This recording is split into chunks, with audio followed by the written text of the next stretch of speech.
We'll wait for some people to come in, and then we'll do our discussions and reactions to the show. Can you hear me okay? Yes, I can hear you good. I had you on mute. Oh, okay. I was chewing something. Okay. Yeah.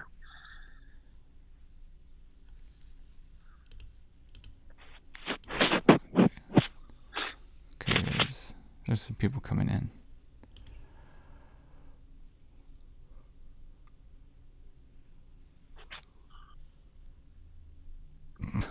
First thing somebody says is JMX. JMX. You're not taping yet, right? Huh?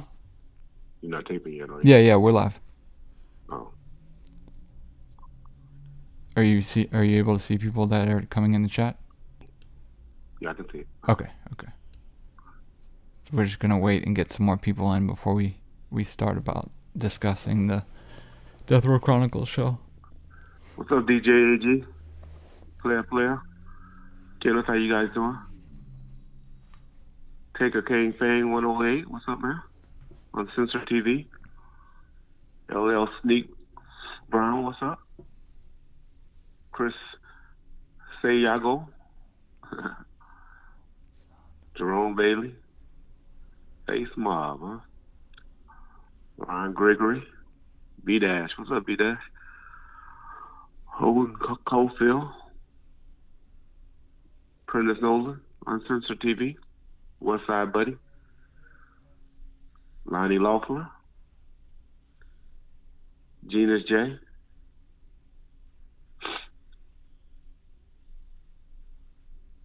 Player, if I only knew who you are, I wish you'd tell me. Alright, to Stun Play, what's up? Roll Clark, official. I better start reading. Don't y'all start writing no questions yet. Let's see. Got the notification here. Uncensored TV, yeah.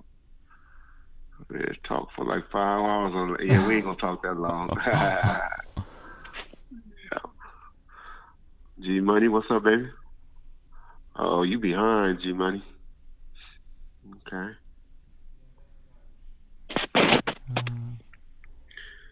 Yep. Easy 195. Drake One Real. No.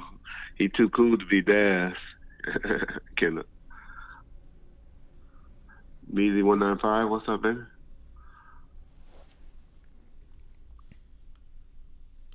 There's somebody from Oakland now. Travis Richard. What's up, Trav?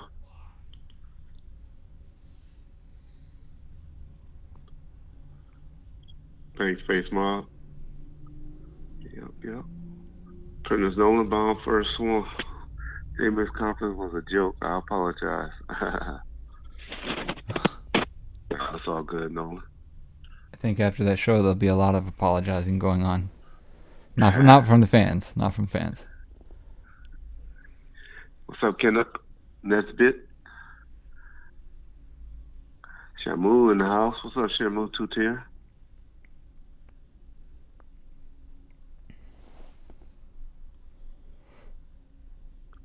Well, they done showed them all Shamu 10. That's why they, I guess they just showing repeats now. The Midnight Channel. That's a cool name. What's up, man?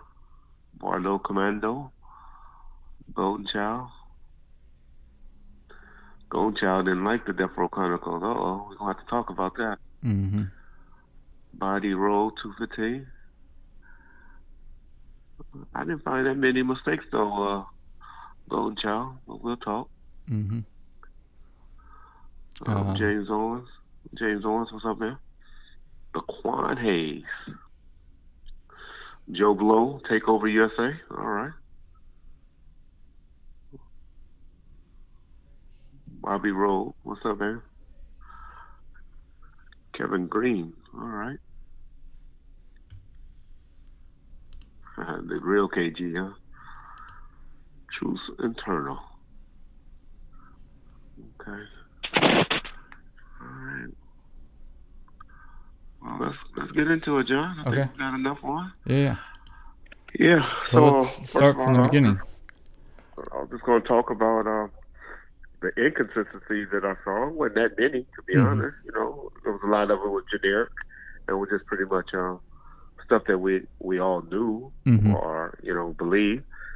The only thing the one big lie that I know, that's how I always try to tell you how my boy Shook is like the impractical jokester, is when he said, when they showed that death row bulletproof vest, Mm-hmm.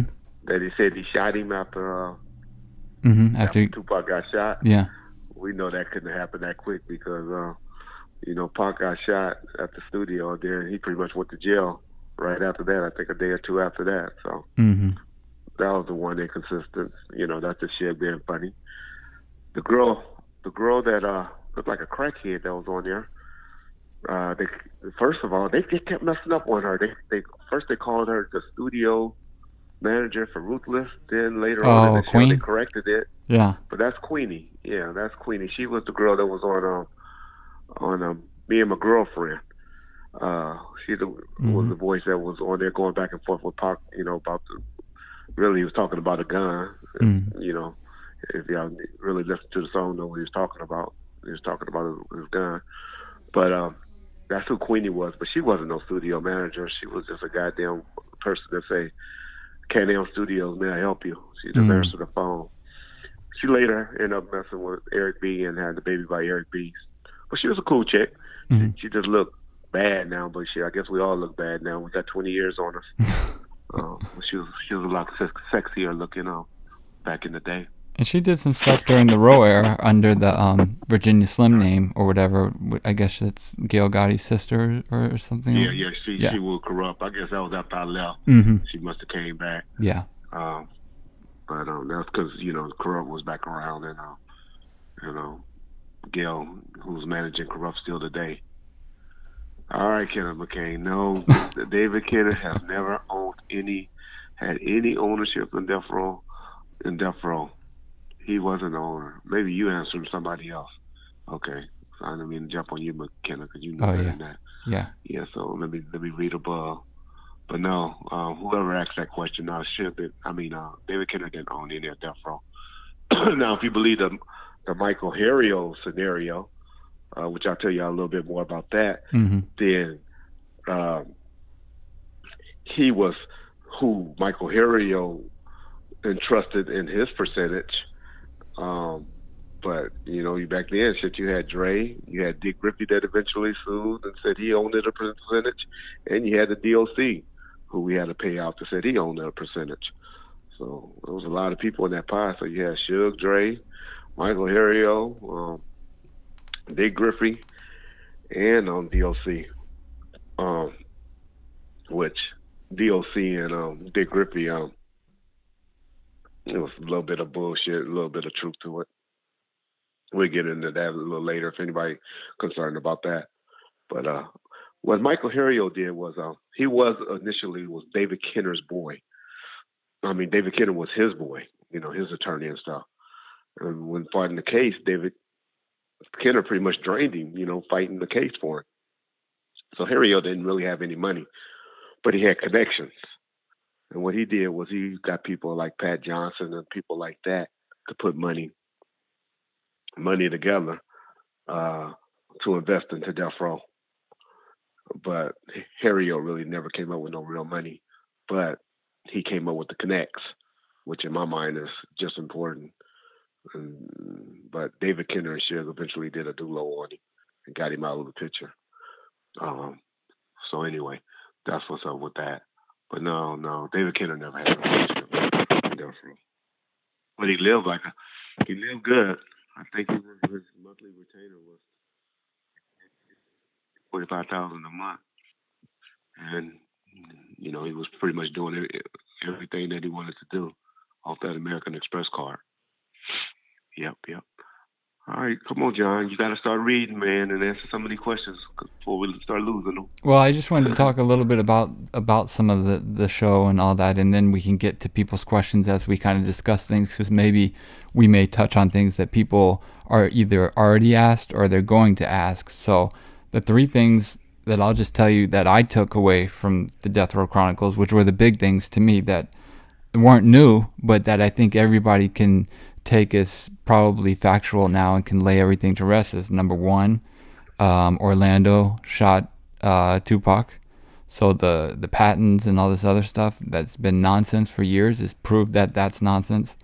Number two, Tupac's cousin discussed the fact that Tupac was representing MOB and the Bloods and whatnot, so that can lay that to rest, that he was considered himself an affiliate of that. And then trying to think what the third one was. There was a third one. Well, if you believe the cousin, you got to believe a lot of stuff he was saying. And he was a crackhead that was stealing stuff from Pac, selling his stuff and stuff like that. I never met the man before in my life, so that shows you he wasn't around in the last 9 months of Pac's life. But I ain't gonna talk bad about the man because I don't know him. But like I said, he wasn't around in the last 9 months of his life. Right. What I know of him was that he had stole some Pac jewelry or something like that, and sold some of the stuff. Yeah. But okay. But I did think they did a good job as far as getting people that weren't in every other documentary, and showing new photos, showing new footage and whatnot. So, and the fact that they aired it unedited as well too, so like cuss words and all that stuff were in it, I thought was good. One thing I did notice, which you may or may not have some insight on, is they seem to be able to use a lot of music, with the exception of Tupac music and Dre music. And I noticed on the soundtrack for the Chronicles, there's no Dre or Tupac hits on that. So I don't know if you know anything about that, but probably clearance, some sort of clearance issue, I would imagine. I guess, but I know that as far as Machiavelli and All Eyes on Me, they don't have to get clearance from the estate to do anything. They just have to pay them whatever the going rate is. Anything after that, they have to pay. Mm-hmm. Or they have to get, but they're probably just trying to be cool with the state or whatever. Right. Big state always try to, Tom Wally and Molly got to justify their job, so they probably always trying to make stuff hard. But they don't have to get clearance on those two albums. I mean, it was those two albums we undisputedly own. Mm-hmm. So why is that? I don't know, but I don't know. I didn't catch that. Mm-hmm. Okay, good. When you did your segments for the documentary, how long did they interview you for? I guess I'm not that good of a talker like some people, because most of the people that they use, was real, had a lot to say and stuff like that. Mob James, Queenie, and the cousin. Mm-hmm. And in my opinion, those are the people that didn't really have much to do with Death Row, but I guess they spoke well. Mm-hmm. And did some good talking. And so they used them for whatever reason. But yeah, I talked for a while, but they didn't use much of my stuff. But, back then I wasn't telling too much or talking too much anyway, so mm-hmm. I probably didn't even. But they licensed a lot of stuff that I gave them. Oh, okay. So I made good money off that project. Yeah. Okay. Somebody asked if Keisha sat in on any of the Death Row meetings with Tupac and Suge. Golden Child asked that one. I never met Keisha. Somebody said that Tupac allegedly creeped with Keisha the night before he got shot. I never heard of her coming in town, being around, so I can't answer that. But I never met her. She wasn't around. Mm. So if she came in, she just flew in, creeped in, and creeped out. But never seen her around. Never saw her around. Yeah. Okay. My Android wants to know. Oh, go ahead. Go ahead. Oh, I was just going to say, my Android asked, Reggie, did Pac know Orlando on a first name basis, and how did you know about the bounty on the Death Row chains? We had heard about them from different sources about the bounty on the chains. To be honest, we were kind of cool. We had a couple of dudes that main connection was with the South Side. South Side had a dude over there by the name of Think that kind of controlled the dope game, and then Keith and them had a big end with that stuff too. So a lot of the Bloods, a couple of the Bloods, mess with the South Side dudes. This dude named we called him Glencoe because that's the main street in the South Side. There's a street called Glencoe, and we called him Glencoe Zeke. He had a good connection, but him and Think was real tight, and so he used to deal with him. And then Mob James was married, or he had a kid. I don't know if they ever got married, but he was going with a girl that grew up and lived in the South Side. So, you know, Compton's a small city. It's only about 8 miles wide. So that's why we call it the hub city, because we circled around Long Beach, Gardena, L.A., Linwood. It's another city, but anyway, they all circle us, and so we in the middle. So that's why we call it the hub. But anyway, so we're a small little territory, so everybody pretty much know each other. Everybody goes to the same high school. There's only 3 high schools in the city. Centennial High, Dominguez High. That's where pretty much everybody went. All the dudes from the mob went to Centennial High, and all the dudes from Southside, Atlantic Drive, in Hood, they went to Dominguez as well. Compton High School was really over on the people that's on the west side of the city, but everybody on the east side pretty much went to Dominguez High. So trust me, everybody knew each other. We played on the same football teams together, or at Luders Park, same basketball, or Kelly Park for baseball. So we all grew up together. Player said Reggie like Crips. I can deal with everybody. I deal with everybody, man. What do you think of the Suge Knight part of it? You know, him, when they talk about going to Dre's house for the Masters, and he just says that's a lie, that didn't happen, and certain little things. I would imagine it's due to his case that he doesn't want to look like he's ever bullied Dre. But I didn't know what you thought about when you heard that on the documentary. Well, I thought he did a great job. For them to edit that, and if they didn't tell him what they wanted him to say, or you know how, he must have talked for a while for them to fit that story in. Yeah. Because he was right on point for everything.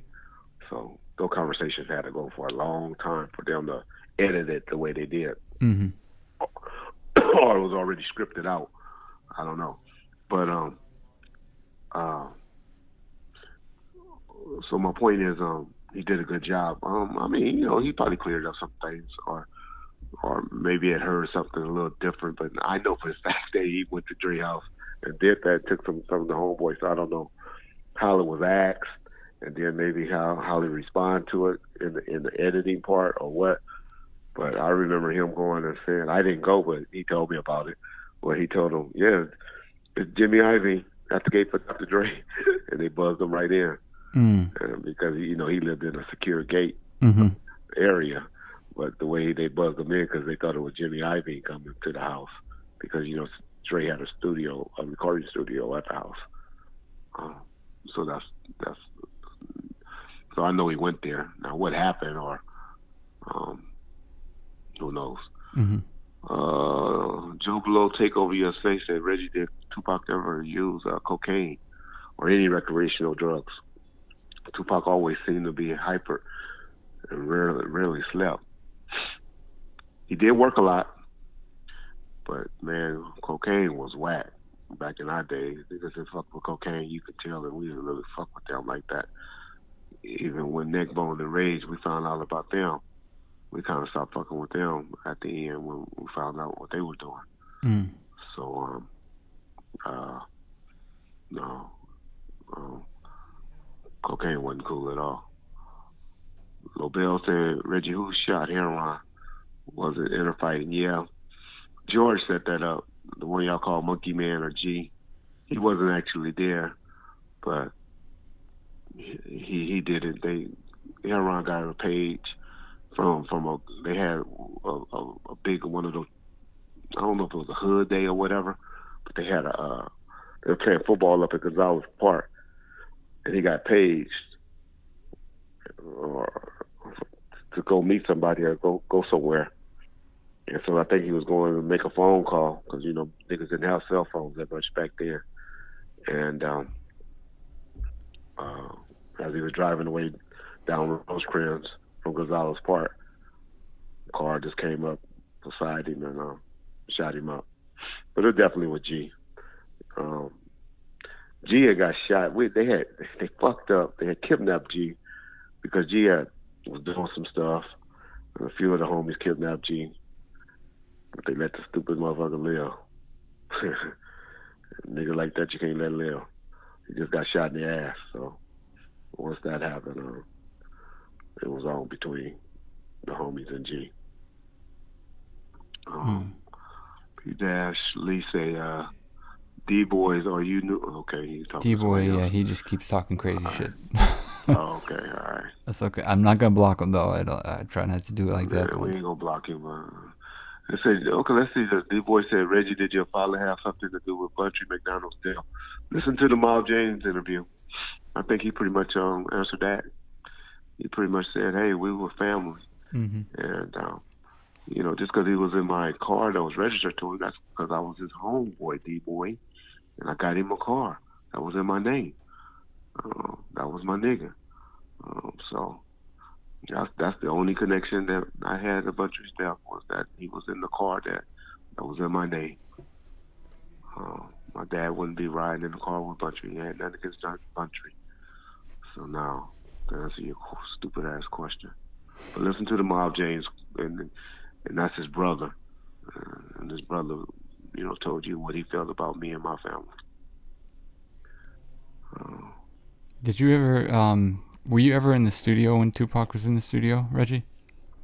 I mean, I was there probably 75% of the time he was there, but I wasn't in the studio. Right, because the offices were at the studio, or there were offices at the studio, right? There were offices at the studio, but that wasn't the headquarters. That wasn't the headquarters. Right. So, no, I mean, I didn't go back there. I mean, you know, probably if somebody called or something, there was a problem, or niggas was tripping on the engineers or something like that, I'd go back there and be like, come on, man, leave the engineer alone. Come on, we need them. But they used to always be beating up those engineers. Those engineers caught hell up there. Mm-hmm. So, you know, go up there just to talk to them and the engineers would be threatening to leave or whatever. Stuff like that, you know. Mm-hmm. But that's about it. Mm-hmm. Mr. Pearson, Nathaniel want to know what happened to RBX. RBX went and got a deal on his own. Him and Shook fell out behind something. He went and got a deal on his own, I think, with Priority or another record company, and try to put something out. But I guess Suge or Dre, because Dre was really the one that made those type of decisions back then, wasn't feeling them. So that's what happened with RBX. Let's see. Yeah, B-Dash, he said RBX and Suge had a fight. I remember him coming around after his album that came down, and they were cordial. So if so, it wasn't that bad. And let's just keep it real. Who was I talking to? B-Dash. B-Dash, yeah. If if RBX would have been real out there, Suge had a crew back then. Y'all ain't hear me. Those niggas in that picture, that's all they were paid to do. So, they wouldn't have just ran up to you and did it. They would have been waiting in some bushes or something like that, and they would have got him if it was that bad. So it wasn't that bad. Not there. 95, 93, 94, 95. So 96. Trust me, you don't want to mess with shit there. I'll be honest. Kenneth Nesbitt asks, Reggie, do you know if Suge really threw DJ Quick across the room? Which DJ Quick said himself, so I'm sure it happened. It came from the horse's mouth. Yeah. Why would he lie? Yeah. Quick though. Yeah. No. Came from the horse's mouth. That's all we're going to be on that. Yeah. Somebody had asked me about, I saw something I read. I want to go back and answer. But I'll get back to it. But go ahead, come on, let's keep it. Let's hit up a lot of these questions because there's a lot of questions. Okay. Who from the mob had the most love for Pac? Well, Probably a tough the one. ones that was always around. You don't believe it or not, it was Trey. Okay. Trey Buntry. Trey and Buntry was with them with Pac the most. Because they were always around at the studio. Mm-hmm. And they were weed heads. Y'all know how weed heads are. Weed heads stick together because weed heads always smoking. And so, yeah, I would say Trey and Buntry. Mm-hmm. Would Tupac, because I would always hear this, would Tupac and Suge and them go to house parties in Compton at the time? They went to a few. Okay. They went to a few. It wasn't many because, you didn't go to too many house parties. House parties usually something you just have and have some weed and some drinks and some chicks over. Mm-hmm. And that was the house in Compton when y'all saw that when the little red and gray house mm-hmm. in Compton, mom's house.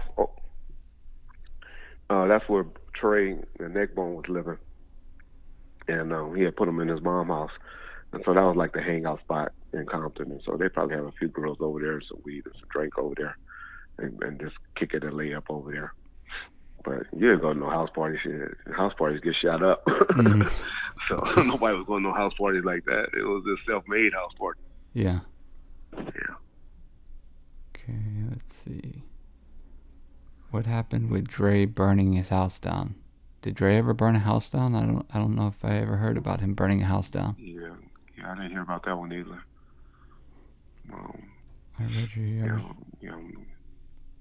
Okay, here's one from Tim Talby. He says, "Hi, Reggie. I was wondering, did you personally ever hear Tupac say he wanted out of Death Row Records? I know you've talked on this, but we have some new people in, so." Yeah, never heard that. Never believed he would have said that. The people that I always heard that said those things, I always contribute to had nothing to do with his life in the last 6 to 8 weeks. And so I never heard an outlaw say that. Tracy Robinson is one who I heard say that, but she was gone back in like March, April, May, at least April or May. They had got fired. Who was the other person I heard just say that? And I don't know if Yasmin said it, but Yasmin wasn't even around in the last 4 weeks. If Frank said that, Frank hadn't been around for the last 4 to 6 weeks. That was his first day back since the July the 4th event, mm-hmm. When we performed at the House of Blues. So he was gone for at least 5 weeks. So, I never heard that personally. But what we tell people in private, he knew not to tell me nothing like that if he didn't want Shug to know. So he wouldn't have told that to me, and he definitely wouldn't have said it to Shug. Mm-hmm. Shug would have shut down on him. Mm-hmm. Quite frankly, it was just shut down. Somebody tell you, let your woman come and tell you she don't want to be with you no more. You gonna shut down on her. She ain't gonna be getting that. You ain't gonna go out buy her no new car, or buy this or buy that. You just gonna shut down on her. Mm-hmm. And so that's what happened when stuff like that usually went down. He just should disappear for you for a while. Mm-hmm. That's how he dealt with things. Robert Torres says, wasn't Tupac asking for an audit, and wouldn't that be a clear sign he was unhappy with Death Row and wanting to leave? And I know you discussed this again too, but if you want to answer Robert Torres, so he can know. Okay, audit. Audit wasn't due. It was only due. Well, wait a minute. Payments wasn't due until 180 days from your album being released. He may have wanted to know where he stood. How much money he had stood and how much was getting charged to him. Mm-hmm. And so he might have made that request. And that was probably people in his office, Yasmin and Molly and them trying to do too much. So I'm sure they might have sent some paperwork over to David Kenner regarding that. I can't confirm or deny it, but that's all it could have been was just, hey, how much money I spend? What y'all gonna try to charge me? Mm-hmm. Where I'm at? Mm-hmm. That's all. But whatever it would have been, it would have worked that out. Trust me. Suge would have made it happen for him. He would have made it happen. As I said earlier, we was a little ghetto. We didn't have a royalty department. Was saying, well, your album made this, your album made this. It would have just been like, hey, nigga, you know, spent this. This was what I got. How much you want? And all right, I can live with this amount or whatever. That's probably how it would have been, unfortunately. Player want to know if me and Suge are friends right now. Suge and I hadn't spoken to each other since about May. No, when did I get arrested? In June.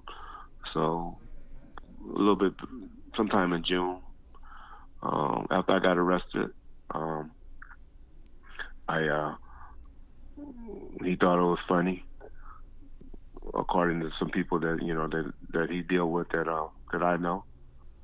I took exception to it. I guess I was a little sensitive then, and I stopped fucking with him.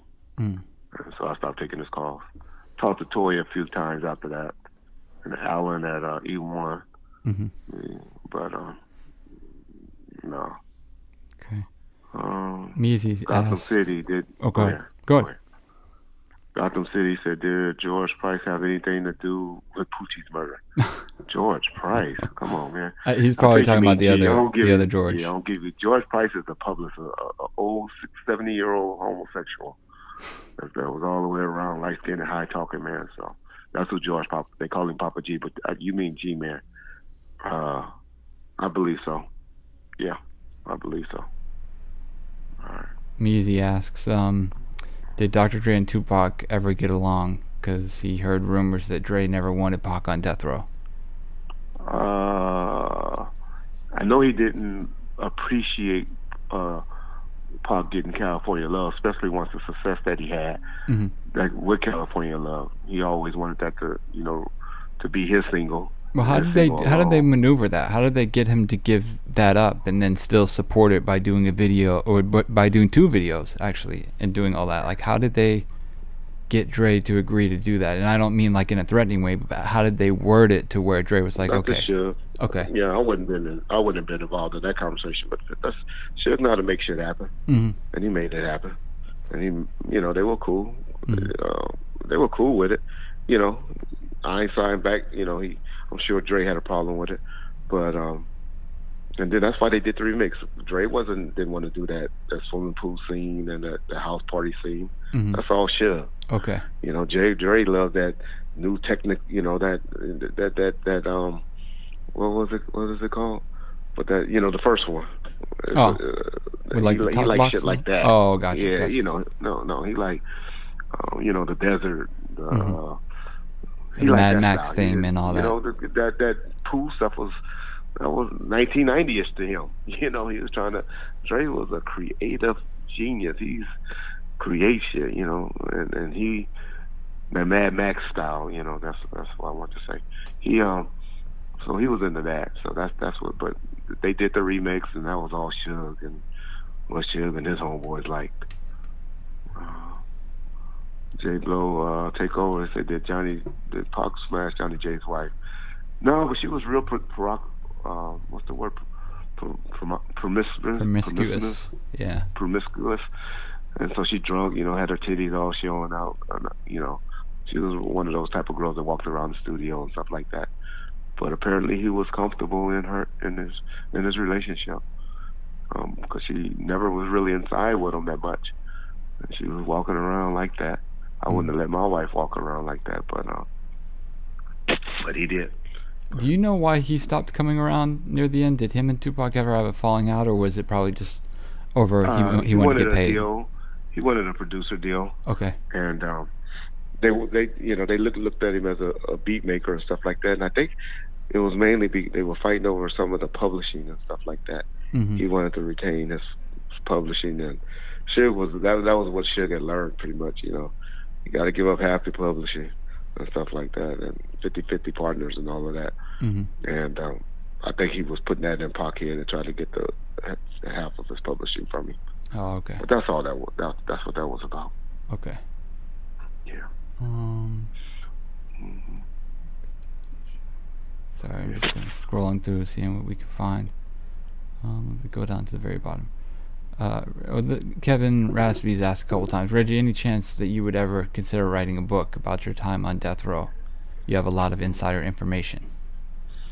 Yeah, I always say, I find somebody to write a book, come up there and visit me while I'm in jail. I don't have a lot of time on my hand. That would be the ideal time to do it. So, yeah, if the right person come to me during that point, yeah, I'm down. Reggie, somebody was saying, was that Storm that was on me and my girl? No, that wasn't Storm that was on that part. That's not her mannerism. That was yeah, go listen to that song. That's a wild, strong. Listen to Queenie how she talked in the interview, and go listen. Y'all be like, yep, that's her. Or look at the credits. But trust me, that was her. That's Queenie for sure. How did you think the Chronicles was overall, from beginning to end? I thought it was good. I thought it was a good documentary. You know, I hate that it touched into the murder investigations and all of that, but I guess that is a part of death row. Yeah.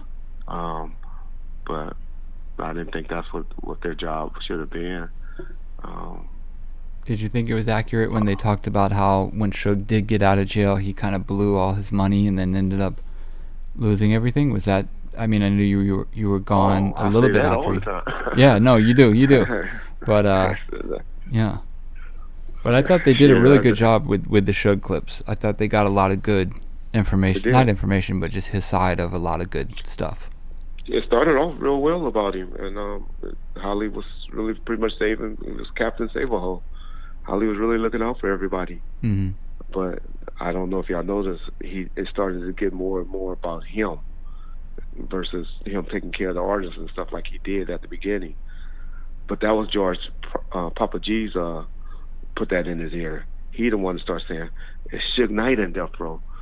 Events started being called Suge Knight in Death Row. Stuff on the radio ads were Suge Knight in Death Row invite you to the Mother Day party or this event versus just Death Row.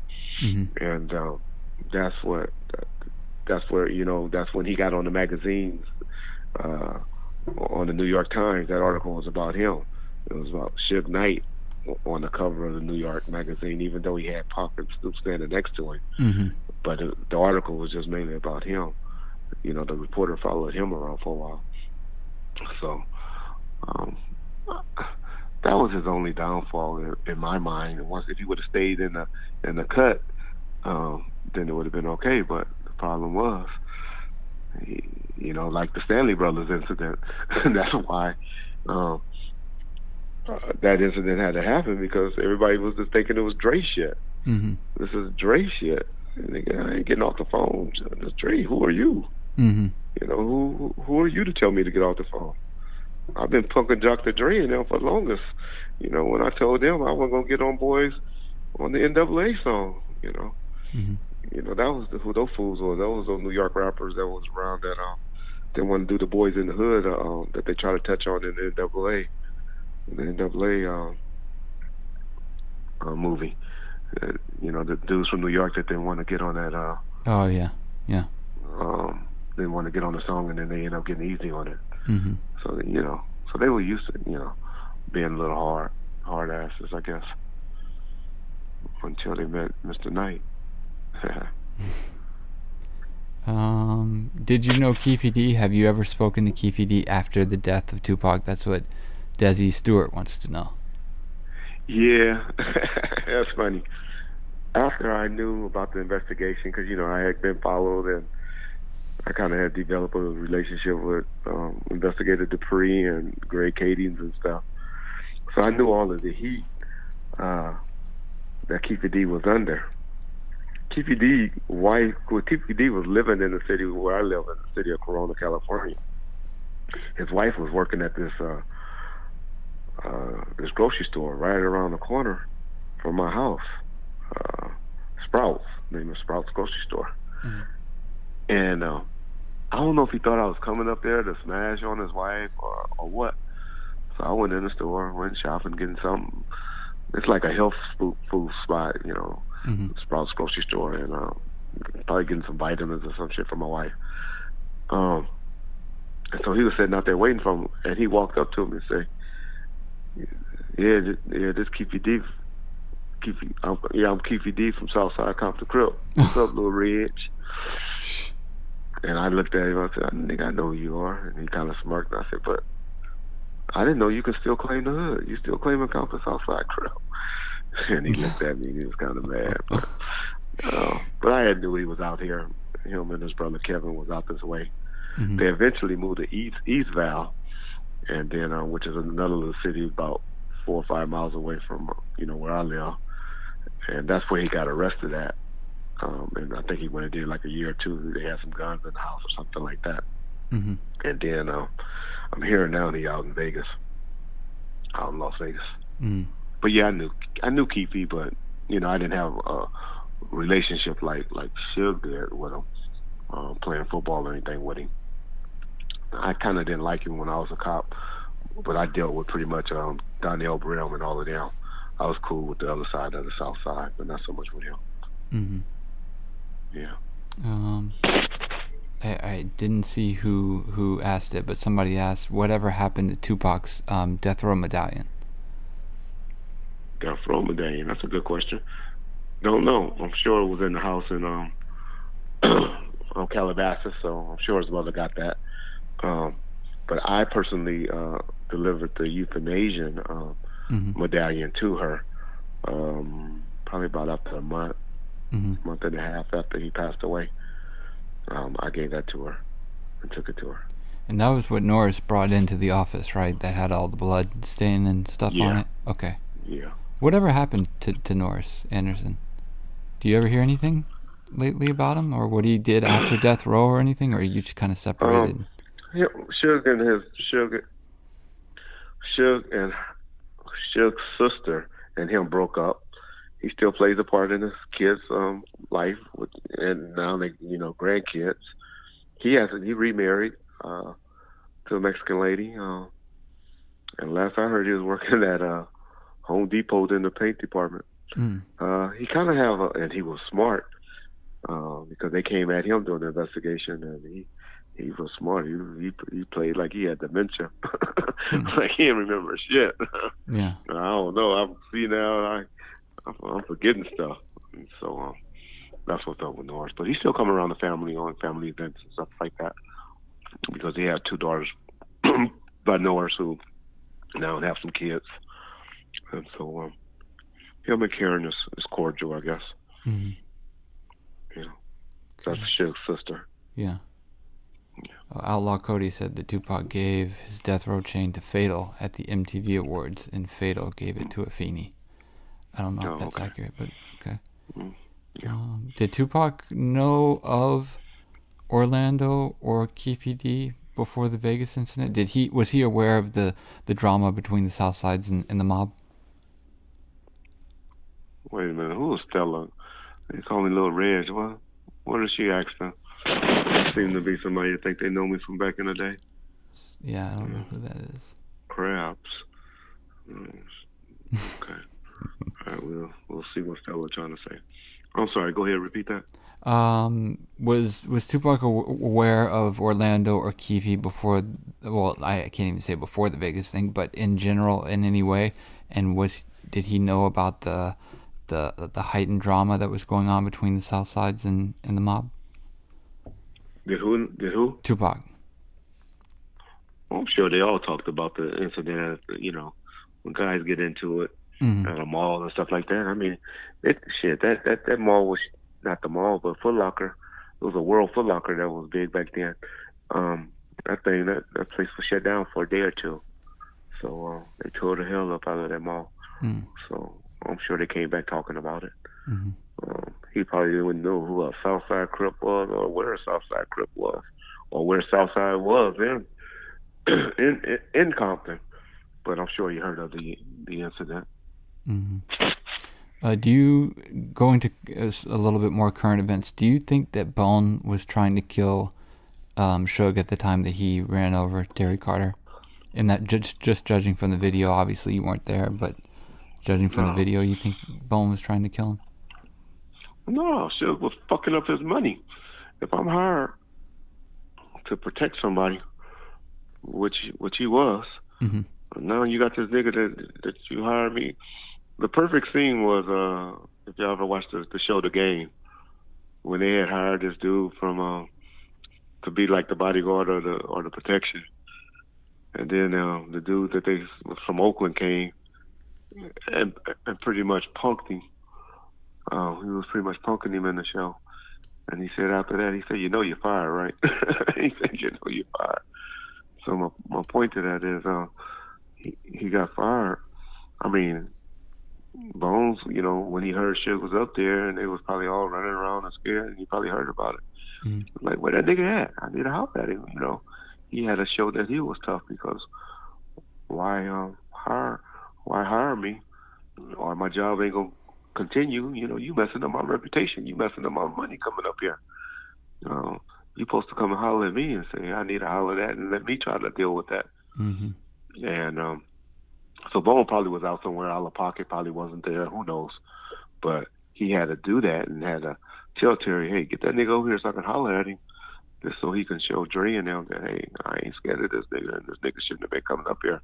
I told y'all, I'll deal with him if he comes up here tripping. Mm-hmm. Yeah. And so that's why Bones had to do what he did. Okay. Player keeps asking stuff about Frank, so I'll just let you address this super quick, and then he can stop asking. He said, Frank said the chain story was a lie. Is that true? And then he said, did Suge kill Frank? Which is retarded, but go ahead. Yeah, well, Frank's wife is the witness to the suicide, and so thank God she was there. She saw it. He killed himself right in front of his wife, which is kind of fucked up in my opinion. Mm-hmm. But so that takes that theory out. Then the second thing is that he asked was Frank claimed the chain incident at the Lakewood Mall was a lie, that it never happened. No. Yeah.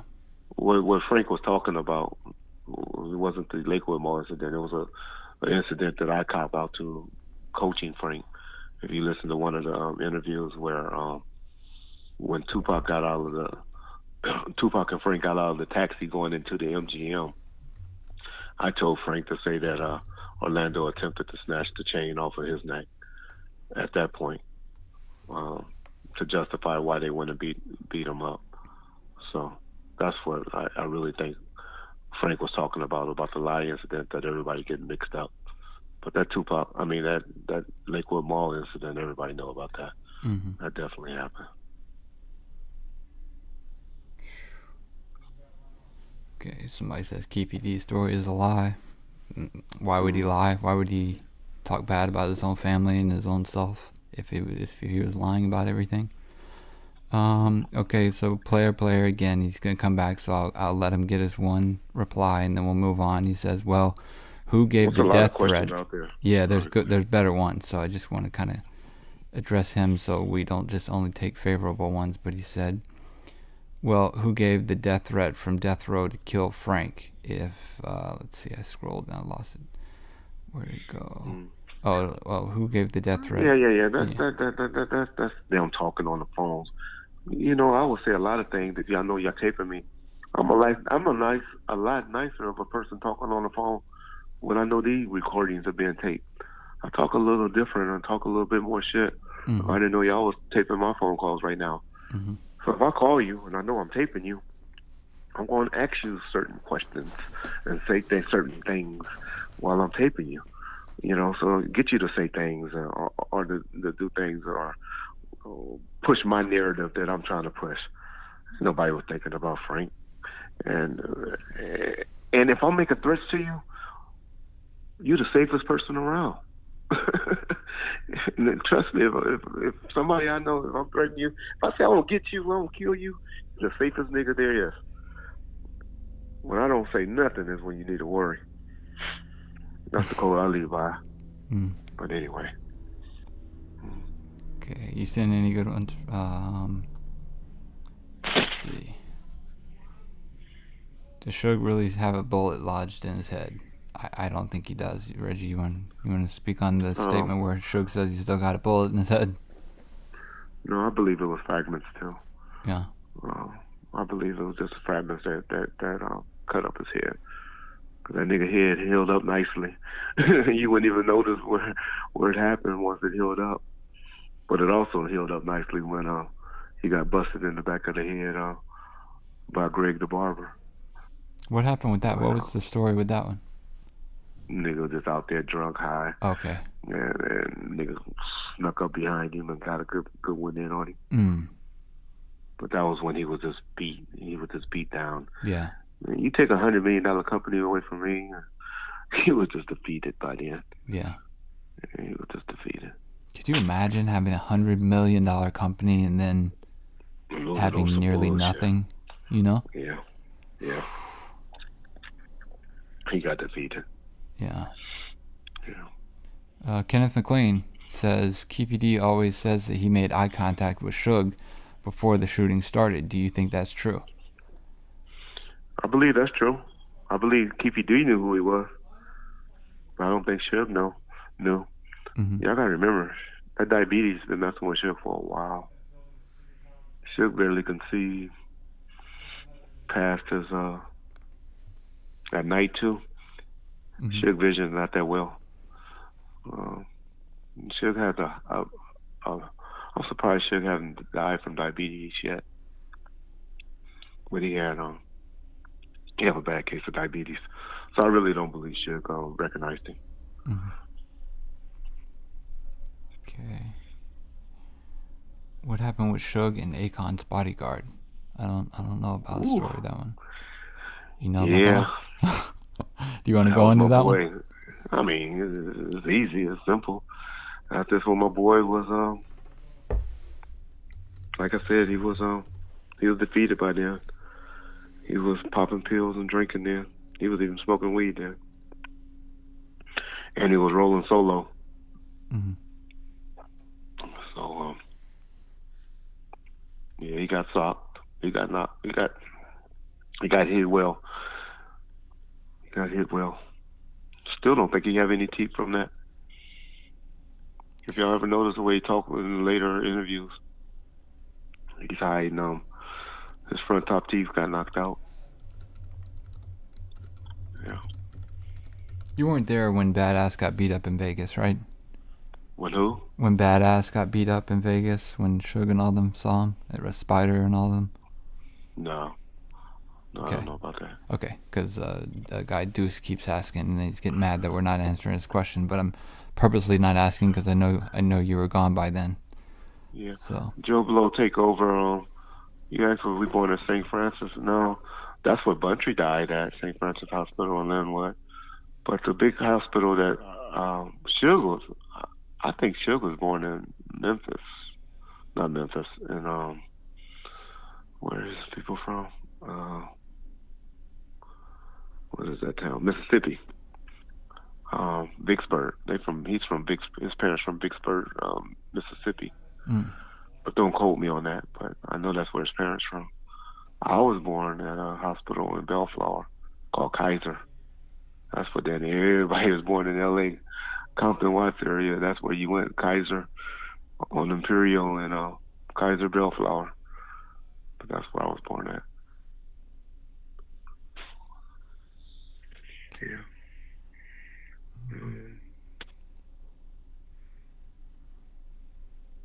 Let's see. Well, come on, John. All right, hold on. I'm trying to see. Little Reg knows something, but thanks for answering. All right, Deuce, trying to be funny. Do you know what happened when Suge went to the 50 Cent video shoot? Were you around at that time, or was that? No. Okay. No. Charles Smallins. Yeah, we all three went to. Well, Miles James' ass ain't went to no school. I don't remember that nigga going to Linwood when I was there. I don't remember that nigga being in school. But myself and Suge, we played high school football at Linwood High School. It was closer than Dominguez. We were supposed to went to Dominguez High, but we literally lived 3 to 4 blocks away from Linwood High. And plus, they had a better football program. They still had white coaches there. No disrespect to the black coaches. You know, they just like to make you run and hit. The white coaches, they taught us. We were Linwood High was the football school back then, and so that's where we went. DJ AG, can you get Ray J on here? I'm sure he has some death row stories. Yeah, I'll reach out to Ray J. Cash. Cash. I call him Cash, but Wack. He managing. So I'll reach out to Wack and get Ray J on. See what Ray J talking about. Matter of fact, his boy Young Buck hit me the other day. So I'll reach out to Young Buck and see what Young Buck can do for me. Reggie, were you around when Jimmy Henchman got Suge shot in Miami 2005 after VMA Awards? Gotham City asset. I wasn't around then. But I really believe Suge shot himself on that one. Oh, that was when he got shot in the leg, huh? At the Kanye yeah. thing. Okay, yeah. I'd heard the same thing. Yeah, I think he shot himself. But he sued Kanye, Kanye for that. I don't remember the outcome of that, if they paid or what. But if you ask me, I think Suge shot himself. Mm-hmm. All right. What's your opinion on why Keefe D is still around? Is still alive? He's the last survivor. Everybody, once it came out, shit was weak. The money was gone. Once we, mm-hmm. Once he came out with the story, we was all hot. Shit was broken. 2005, 2006. That came out in like 2009. The investigation went on like 2007, 2008. Keefe D and them they were laying low out here by me in Corona. Mm-hmm. The crew we had all started killing each other. I had took a couple of people with me over at American Music. So some of my guys and some of Suge guys was going at it. And then G and Poochie was being free agents. And they were going after my set of guys. And they were going after Suge's set of guys. So they were all fighting each other. Then they all started going to jail about 2003, 2004. Mm-hmm. So the people that could have or would have done anything, they had other priorities going on. We started having a major internal war with ourselves. Wasn't thinking about no Southside Crips by then. Okay. Was there anything you noticed in the Chronicles that you thought was blatantly not accurate? I talked about it at the beginning, just mm-hmm. The vest part. Yeah. Were there real vests with the logo on it like that, or did they Photoshop that photo? They made that. Okay. They made that. Yeah. That's why I said that. They made that. Yeah. Okay. And if so, Tupac Mama would have had it. Yeah. She came and got everything. So now it's a nice vest right now. You probably can get it somewhere. Mm. I might call the producers and ask them for it.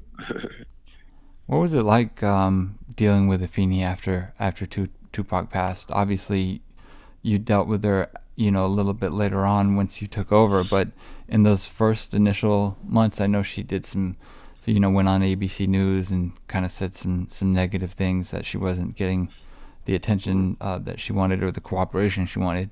Was it hard to deal with her, or was she pretty easy? That was her attorney putting that in her head and all of that. So. Okay.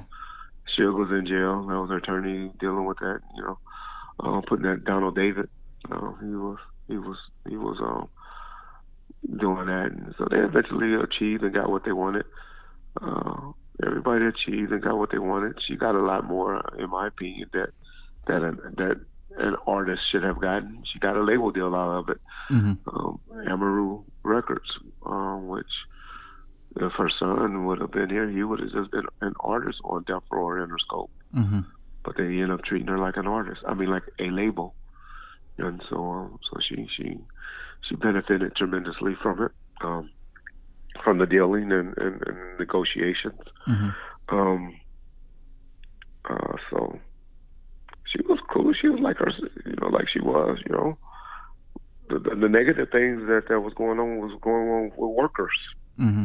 Every time we had to meet with her, she was cordial. She would make things happen. The time when we went up there, her and Suge had some words in the visiting room, but they worked it out. Suge got to remind us, tell her, hey, I rolled for your son. Mm-hmm. She acknowledged that. So they left. We got things worked out. We were able to continue to put albums out and make money, Mm-hmm. which was what it was all about. We didn't like her direction, but I'm sure my mama think I'm a sing too. Right. Putting out the poetry albums Mm-hmm. And the photos with no that. tattoos and whatnot. Yeah. Put him in a suit, and in the memorial, he got a suit on. Mm-hmm. At the non-profit, at the place they have. Yeah. The statue that she had made of him. Yeah. Stuff like that. But that's a mother. Mm-hmm. You expect that from a mother. I didn't care too much for that first documentary that came out that she did. But what you expect your mom to put out, Mm-hmm. So, the album she did with Jive Records. Mm-hmm. Are you still down? Yeah, Are You Still Down? I wasn't a big fan of that one. So stuff like that. But that was Me Against the World garbage and stuff like that. Stuff that was, Tupac Now, Me Against the World, all of that stuff. Mm-hmm. That was put out. That was the Interscope leftovers. So, like I said, a lot of stuff that y'all heard or listened to, even though he said in an interview he got 3 albums worth of stuff, a lot of the stuff he wouldn't have approved going out. Mm-hmm. Yeah, but he did have that we did, and other labels did. Right. Yeah, because he did have he had Machiavelli ready to go. He had One Nation he was working on, and then part of an Outlaws album and some soundtracks. Some of the Still I Rise. It would have been called Still I Rise. Right, for sure. Yeah. Some of that. Mm-hmm. And people talk. We say stuff. And he probably meant 2 albums. He probably had 2. Mm-hmm. He just had a lot of stuff, but a lot of the stuff wouldn't have made it. I don't believe. Kenneth McLean asked, and this is a good question. He asked if Death Row made any money off Until the End of Time, which yes they did. But the reason he's asking is it seems as though Afeni took out a lot of words when Tupac would say Death Row on certain songs, that would get muted out. And I can't speak for you, but from what I understand, that was Johnny J's doing. But maybe I'm wrong. Yeah, Johnny J wasn't around then. He didn't work on Until the End of Time. He did the remixes though. The one in 2001. Johnny J? Yeah. Until the End of Time? Yeah. No, not the song, but the actual album. No. Is that the one where right after Greatest Hits? No. Right after Greatest Hits was Still I Rise, and then Until the End of Time. No, Hutch did that. Is that the one where Top Dog was on? No. That was Greatest Hits. Top Dog was on All About You. No, he did All About You, but no, he didn't work on Greatest Hits. But no, I bet you y'all see Above the Law 187 did a lot of that stuff. Yeah, he did do like Ballad of a Dead Soldier. He remixed that one. And Words to My First One. But there were a lot of Johnny J remixes on there. We left people with the original credits do stuff. Mm-hmm. But no. That's the only reason Johnny J name is on there is because he originally did those songs, but he didn't work on that album. I know for sure. Okay. Hutch 187 did that at Skip Saylor. Okay. Because the ones that Johnny J has credit for on Until the End of Time, the remixes, when Tupac, because the bootlegs always came out, so they would remix. But like I said, they wouldn't let us change. If even though we had Hutch go and redo stuff, mm-hmm. They wouldn't even let us give that person credit. It was the original copyright had to get credit as if though they were the ones that did it. Huh. All I had Hutch come do was to make it sound newer, from 95, 96 to 2001. Yeah. But Hutch did that stuff. I know. I ain't seen Johnny J since 95 and 96, and I was involved in that. Know for sure. Okay. Yeah. I didn't know Johnny J was still around in 2001. Yeah, because when he fell out with the I estate. know he wasn't around. Okay. But anyway. Yeah. I know Hutch did it. Above the Law did all of that stuff. Okay. 187. Yeah, Kenneth McLean's talking about the same thing I'm talking about. Last One's Left, where Tupac would say death row during the outro chorus. It would be muted. Okay, curious. No. Let's see. Hi, Reggie. Here's a good one from David M. I'm sorry. Reggie, could you describe the confrontation that took place between Nas and Tupac in Bryant Park during the MTV after party in '96? Is it true that Tupac was outnumbered by Nas's crew? No. If y'all look in the picture, on the photos or whatever, or the you see all those guys holding Death Row East signs, standing around in a circle. That was all, street team guys and stuff like that. That was with us. It was a lot. I mean, but to say the number versus the number, I don't know. But I didn't feel intimidated. I was in the middle of that crowd. I was over there, and I didn't feel intimidated. But I know the confrontation went, and it turned out mutual respect, to the point where Pop turned to Suge and told him right then, yeah, we're gonna clean up that song. I'm gonna take that off. Where I remember him saying that in the park right there. Did he approach Nas, or did Nas approach you guys? I don't know. Okay. I don't know. It was a little commotion at the beginning. Okay. But that was those Death Row East dudes. We had a whole bunch of dudes running around with that Death Row. They had T-shirts and signs walking around, raising Death Row East. I think Fado had brought a bunch of guys there, and B-Man, the street team guy, had a bunch of dudes there. So, no, everybody was cool. It was deep. It wasn't, I wasn't intimidated. Yeah. Okay. I keep picking ones. Are you seeing any ones that you wanna answer? I wasn't even reading them. I just been concentrating on answering the questions. Okay, gotcha. I will. Let's see. What happened? Nothing happened with Death Row East. I think everything went south when it went south. Yeah.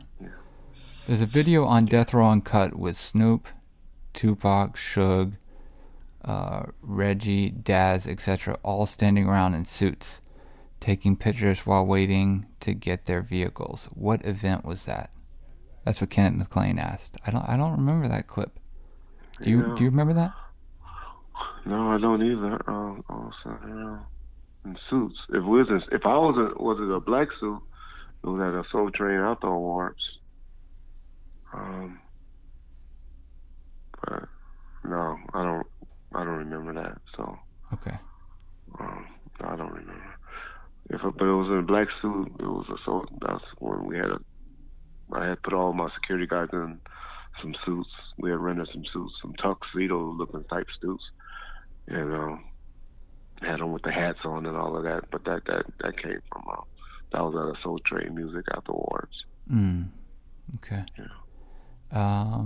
Jason Griffin asked, was Orlando Anderson present with Keefe D at the '96 Soul Train Awards during the Biggie and Tupac confrontation that you remember? I didn't recognize Orlando. Okay. I didn't recognize him. It was only two guys that was with him at that time. I'm not showing that they weren't there. I'm sure they were deeper. They probably all was in the audience, but that Soul Train kind of limit who all can come backstage. They didn't just let you come walking 30, 40 deep, into the backstage. That's why we couldn't. That's why we wasn't deep like that. Because if all the dudes that was with us was in the back then, we all still probably be in somebody's penitentiary. Yeah. It would have been ugly. Yeah. What was your? Here's one from Outlaw Cody. He wants to know what your reaction was to Snoop winning out of Death Row. Wait a minute, what happened? I'm sorry. I was reading somebody else. Oh, that's okay. Outlaw Cody asked what your reaction was when you learned that Snoop wanted out of Death Row. Oh, Well, he wanted my job, so I didn't care. He thought he should have been sitting in that seat, and that was really the reason why Snoop wanted out. But should have been trusting like that. He probably would have eventually been over all the music and stuff like that. But he thought he should have been left in charge, and that was the biggest fallout. But it was Snoop's idea for Tupac to come, for Suge to get Tupac on death row, right? Like he says, or is that? Snoop says that. Okay. He said that, but I really think that just came out with the conversation. I really think Suge was going up there just to look out for Pop when he went the first couple of times. I really don't think they thought that they could get him out on an appeal bond. Who thinks of appeal bond and all of that? Who think that can happen? Yeah. So I don't think. Yeah, I don't think that that was Suge's motive initially. But as they started talking, and I'm sure after as he mentioned it to David, and David checked into it, he was like, "Oh, okay." Then the conversations grew and grew and grew. Yeah. Golden Child said, "Did Keisha beg Suge to sign him?" No, it was just all about money.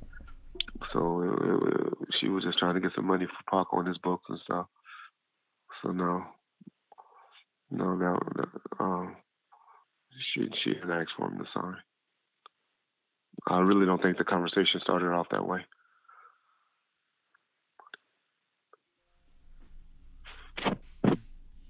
All right, go ahead. Okay, I was just gonna say, Holden wants to know if when you did the Death Row Uncut DVD, did you have to license footage from Gobi, or was that all footage that you had, like the behind the scenes stuff of like the made video and stuff of that nature?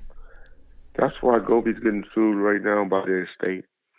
What Gobi and Tracy was what we do with all our videos and stuff like that is work for hire. Now, Gobi trying to say all the outage footage, behind the scene footage and stuff like that was theirs, but they ain't put up a penny yet to have any tapings and stuff. They were given money to go and film stuff, and our contracts generally read that you dare to do a service. Once that service done, you bring it all and turn over all the footage and reels there over to us. And nobody was really there to deal with Gobi, and nobody was putting that stuff out until recently. And then so Gobi started thinking he owned all that stuff, him and Tracy, because they had it, and nobody was asking for it.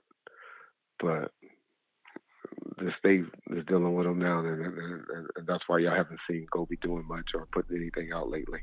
And that's why whenever y'all see JMX putting out stuff, he always do it on the back channel and take it down real quick. Right, because they got it from Gobi for their Tupac assassinations and all that stuff, right? But notice he never put it on a channel on his main channel, because he don't want to get that channel shut down. He wouldn't mind a back channel getting shut down. Right. Yeah. Did you know Gobi had all that footage? Like when you were doing Death Row Uncut, did you have any idea that existed? No, I just put out what I had. Just got footage that I had, and so I didn't know all that back footage. But that wasn't what the story of Death Row Uncut was about. Right. It was just about telling the story of the music and all of that, that we had put out. And then we had to throw our little jabs, our little discs and stuff like that. But that wasn't what I was thinking of when I came up with that concept. I don't want to came up with the concept of the guys in the car and all of that. There was a comedian that's kind of known out here named Scruncho that I had in there. And when he seen how I was dissing Dre and stuff, that's why we had to pick up that fourth guy at the house. Oh, Scrunchy jumped out of the car on me. We just laughed at that. He's like, "Man, you ain't gonna have me getting banned in this city. I ain't gonna be dissing Dre." And all of that. But I didn't know Scrunchy had did those little skits on Dre album already. So that's why Scrunchy was being loyal to Dre. Okay. But yeah, old Scrunchy. Yeah.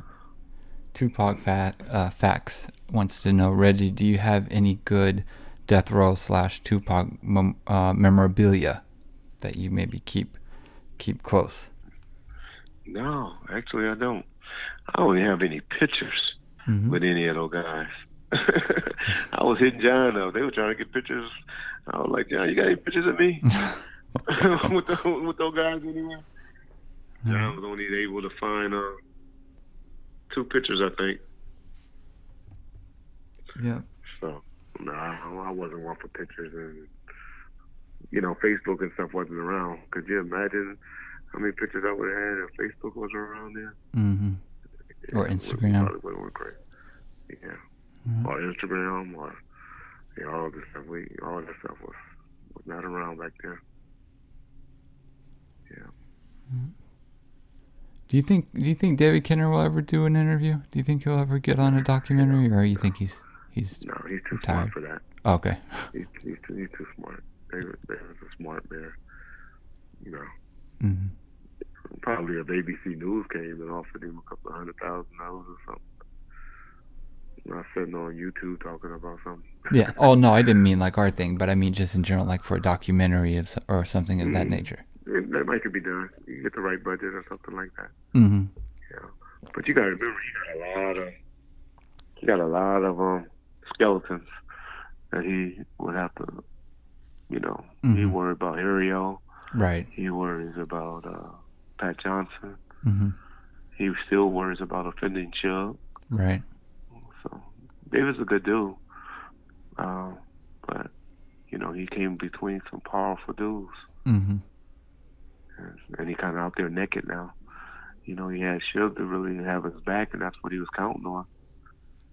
But Suge not who he was in '94, '95, '96. Mm-hmm.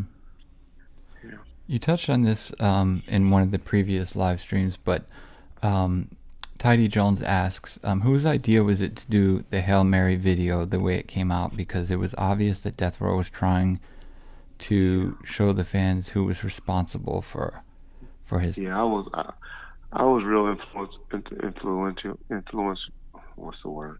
Influential. Yeah, I was really involved in that. That was me trying to put it on the South. And the one thing that I hated that I didn't do, and I was trying to get done, but I couldn't get the jerseys at the time. Mm-hmm. If anybody knew anything about Southside Crips, they always were.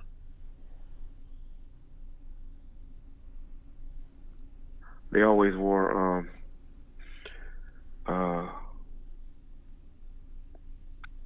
They always wore Junior Seau San Diego Chargers jerseys with the 5-5, with the SS on it.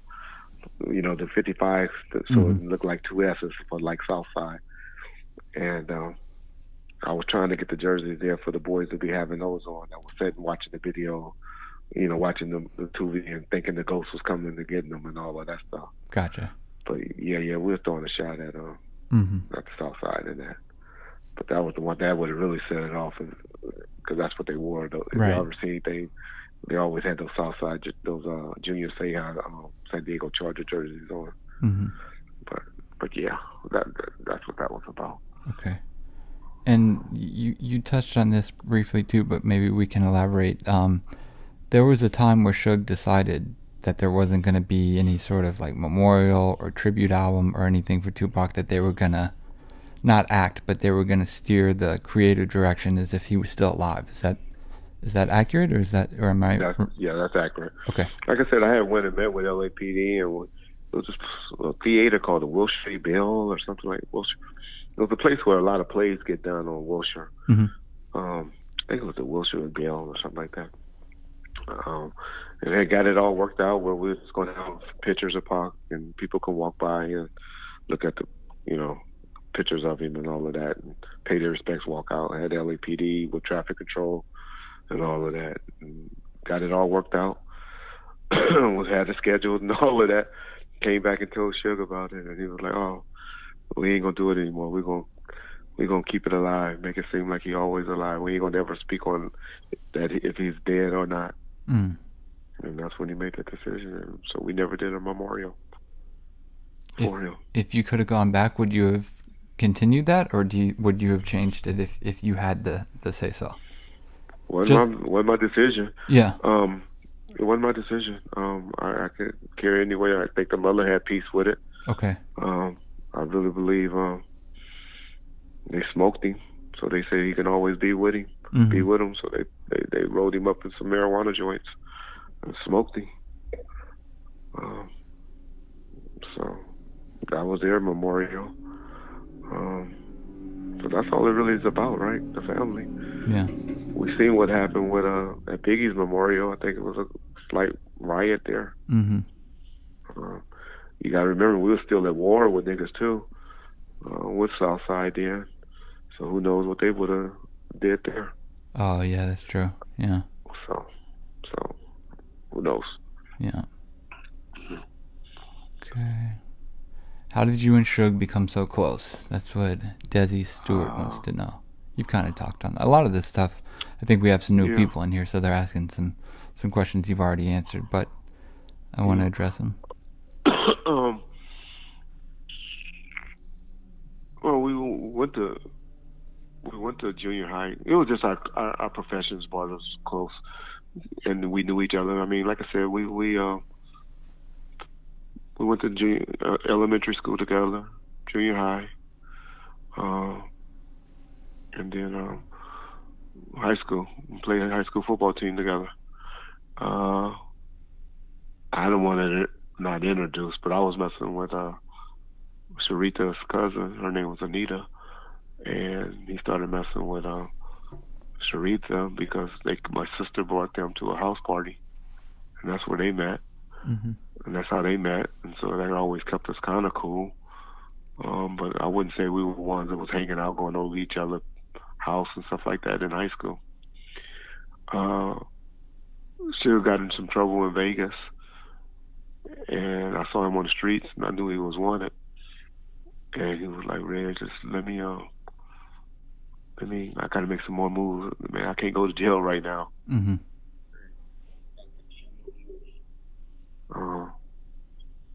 And I kind of turned my head. So I think he always respected that because that's when he went and did some things. He eventually turned himself in.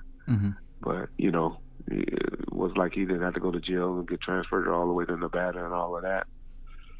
But it was mainly, I think, because of my profession at the time and his need security in '94. And then being around him as much as I was in '95 and '96, we just got close. And then by the time '97 rolled around, he was in jail. He couldn't trust his brother-in-law anymore, and so he turned to me. And, you know, hanging around him 5.5 years, listening to all his stories and, you know, dealing with things. It just made us get close. I mean, yeah. Do you think, and this is kind of a funny question, but do you think after this documentary, anybody can say anything about Patton Brothers or death row takeovers or any sort of conspiracies that could in any way benefit for anybody?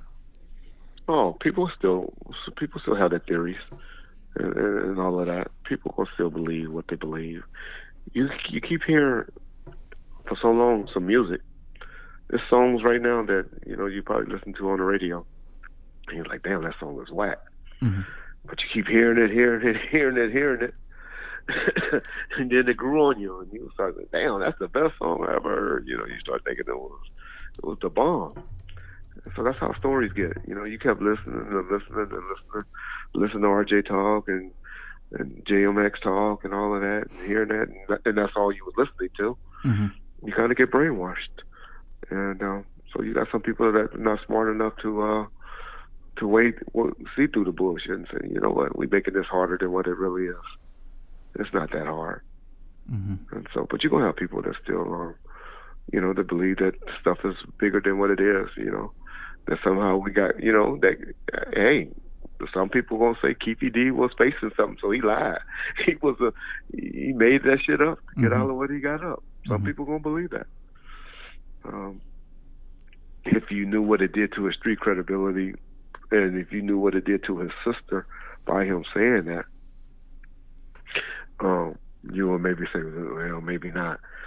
But it also saved him, her, and his brother from going to jail for life. Mm-hmm. So, or whatever case they had on him, Right. for transportation. So I can see people saying, "Hey, he duped them, he played them."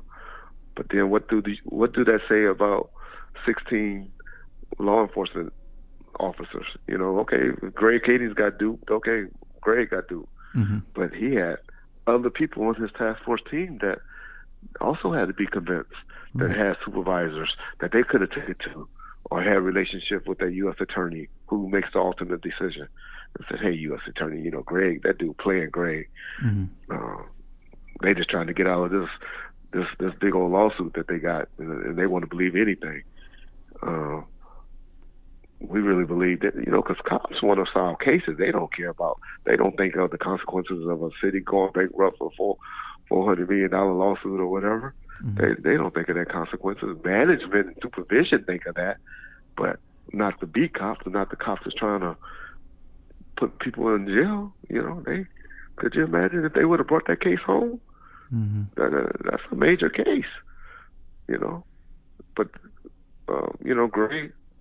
Greg is eating off of it, and so if they really believe that, they would still be trying to disprove it for Greg. Mm-hmm. All of the hatred that they have for Greg, if they really thought they could, they would be still out there trying to make it, to knock Greg down, to make him look bad. Right. Because Greg is eating good right now. Greg is eating off a book, and he got a series that can go. Mm-hmm. USA Network may pick this up for another 10 series. They usually make the decision after the third or fourth episode. So I don't think that the other 10 episodes got picked up yet. But just think if he gets 6 or 7 seasons out of this. Mm-hmm.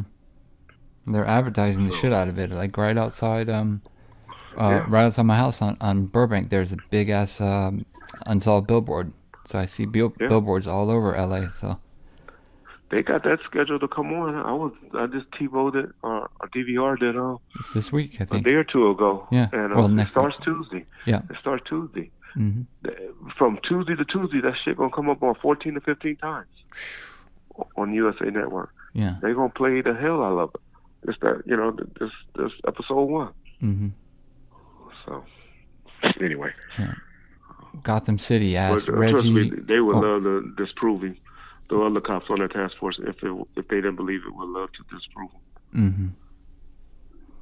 Okay, Gotham City wants to know if you know who Venice V. Buchanan, the dude that was found dead in the Compton graveyard, if you know who that is. Who asked that? Gotham City 19. Yeah, V. They call him V. Vincent Buchanan, yeah. That's what started the war between this dude named Roderick Reed and myself, Buntry. That's why Buntry got killed and shot.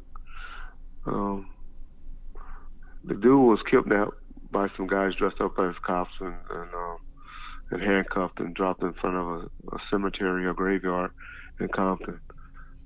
And because of that, and because Buntry was over there watching a tape of him getting tortured, there's some dudes that brought to him. They always felt that we had something to do with the murder of Vincent Buchanan, and that's why Roderick Reed and Poochie and George and all of them, that's why they were out to get us 3. Buntry, the only one that got out of that. But that's what whoever asked that question is, he's trying to fish on. Mm-hmm. We're trying to get at. Yeah. Do you know if the Chronicles tried to reach out to people like Snoop or Rage or people and just they didn't get them, or they didn't want to be involved, or? Oh no, Chronicles was paying money. They had a nice budget. Yeah. But some people just want to put this behind them, don't want to be involved. And Rage is sick. Rage's not doing well. Rage probably would have did it. Mm-hmm. But she is loyal to Snoop. But I still believe Rage would have did it. Mm-hmm. But Snoop and Dre wouldn't have done it. They don't need 100 G's. 100 G's won't make or break them. Yeah. Yeah. Okay, let's see. Have you ever been shot at over all this beef, Reggie? No, nobody has ever came at me I have never had any negative contacts or anything. Uh, the worst that has ever happened to me is people like Frank and Kevin Hackey and R.J. Bond, people like that coming at me on YouTube and stuff like that. Mm-hmm. It hampered me from probably moving on up. Getting a good job in the music business. I'm sure Jimmy Iovine would have loved to put me in a good position. I'm sure E1 would have loved to flew me out to New York, which I would have never went because I would never leave California. But and gave me a better position with their company. So stuff like that hurt me. Mm-hmm. But as far as street stuff, no. No, I never had that problem. Okay. UD Style wants to know, Reggie, can you tell us about Monkey Man? They always call him Monkey Man. George and Suge, and what exactly happened with him and the mob? Like, what was the I know you've touched on it here and there, but what was the big fallout that created him to separate and then go and do the things that he ended up doing? George, he had a lowrider. Suge wanted back. And he tried to send a few of the homies. They bought into it, which niggas should have been smart enough to stay out of that and tell Suge just to call the nigga and get it, give him some money or whatever. George wouldn't give it back. A few of the homies, they got George. They kidnapped George. During that kidnap, they shot George in the ass. Mm-hmm. But they didn't kill him. Did he escape, or did they let him go? They let him him go. Okay. They let him go. Okay. But he did get shot in the ass. Yeah. Okay. Yeah. Okay. Kenneth McClain wants to know, what was Jimmy Iovine like? Was he respectful and gave you free control, or was he shady towards any of the death row people? I would imagine he was probably pretty relaxed. Jimmy was good. Yeah. Jimmy was a good dude. Jimmy just got tired of our bullshit. Remember the last time I talked to Jimmy, he shook my hand and he said, Reggie, you always feared the wrong person. That stuck with me. Mm. He was trying to tell me, I used to always fuck with him, come up there smashing on him and stuff like that. Mm-hmm. And he said, y'all think I responded and did to y'all out of fear. He said, I did this stuff because I loved you guys. I liked you guys. I never spoke with him since then. Mm. If you bumped into him somewhere, like for lunch or whatever, do you think it would be cordial? Oh, he'll speak and be nice. Yeah. But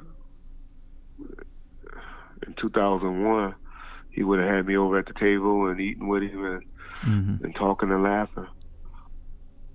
Today, he'll just shake my hand and say, hi, Reggie, and probably keep going. Jimmy Iovine, it wouldn't take nothing for him right now to get Suge Knight out of jail. Yeah. This is a man that, with Dr. Dre, that just donated $75 million to USC, a university that neither one of them ever went to. Yeah. Can you detail the Sam Snead beatdown? Corey Jones wants to know that. I don't know if you were present for that or not. What happened? For the Sam Snead incident. Yeah, I know about it, though. What happened, and you haven't been around because we talked about this before, but on the day when Snoop got found not guilty, they had a big artist meeting. Sam Snead had just did a video with in Pittsburgh, where he was from. If y'all notice, death row videos, any death row videos, they're always with other death row artists, always in the videos. But Dre took Sam Snead out there and did that just with them. Sam Snead came to an artist meeting where he should have just probably, I know you probably hate to this day that he came. You probably wish he would have stayed over there with Dre. And that's when they were like, okay, you did this video and nobody from the road was representative. You think you're going to just ride with Dre? You're going to ride with Dre and all of that. Pac was kind of vocal at the meeting. but Pac wasn't the one that bombed on Sam Snead. Mm-hmm. There was a group called Operation from the Bottom, OFTB. Bust Out, Blow, and Flip. Yep. Flip side, rest in peace. They were the initiators that kind of jumped on Sam Snead. It was some bullshit. And it was just mainly because they felt that he was riding with Dre, and that's when shit was letting everybody know that Dre and that they were breaking up, and Dre was no more, and the reason was because he didn't support Snoop during the murder trial. Okay. Flair says Jimmy gay. Jimmy has a female mannerism. No, that nigga not gay. No, he's not gay. Maddie 612 say, Reggie, you cool with Dre? I probably could have been, but I chose Suge. So you got to be loyal to one. You can't play both sides. Charles Smolin, I'll just read these as they come in. Reggie, do you think Mob James, that Ludus Park Pyru, Mob Pyrus are enemies now because of Suge Knight? Because at one point they were friendly with Suge. Ludus Park is like the family. I mean, the parent company of the Mob. Mob was just a smaller size of where Ludus Park used to be. Most of the guys that were older than us, was like 60 when it first started. They all claimed Luders. My generation, age like 50, 51, is when the Mob Pyru started. So there was a lot of that. Drugs, there was a lot of that. China Doll, but it was a lot. It wasn't just that. There was a lot of things that went on. But Bloods generally don't hurt each other. This is something new. We never really had problems with each other because they were always so outnumbered, especially in the jails and stuff like that. So you very rarely hear of Bloods going to war against each other. Where Crips are always fighting each other, but they so big, Mm-hmm. Yeah. Tupac ever heard of Orlando while was alive? I don't think so. David M. What does Reggie think about Eugene Deal's story and the connection to Death Row? Hadn't really been following the Eugene story. So I don't know much about Eugene. I mean, I seen him and I heard he talking, and I know he have just like for Puffy right now, but I can't honestly answer on that because I don't know much about it. What's some of Jodeci stories from Death Row and Devontae? Yeah, Danny Boy went out there and stayed with them in Rochester, New York. Devontae Swain is a talented producer. He just got on drugs and messed up everything. But I don't know if y'all know, he's the one that found Timberland, Missy, and Genuine. Those people was all up under him. And so he was, he's the reason that they all who they are today. Reggie, did you, Gotham City said, Reggie, did you hear anything about Eric Scar Daniels killing Buntry McDonald? No. No.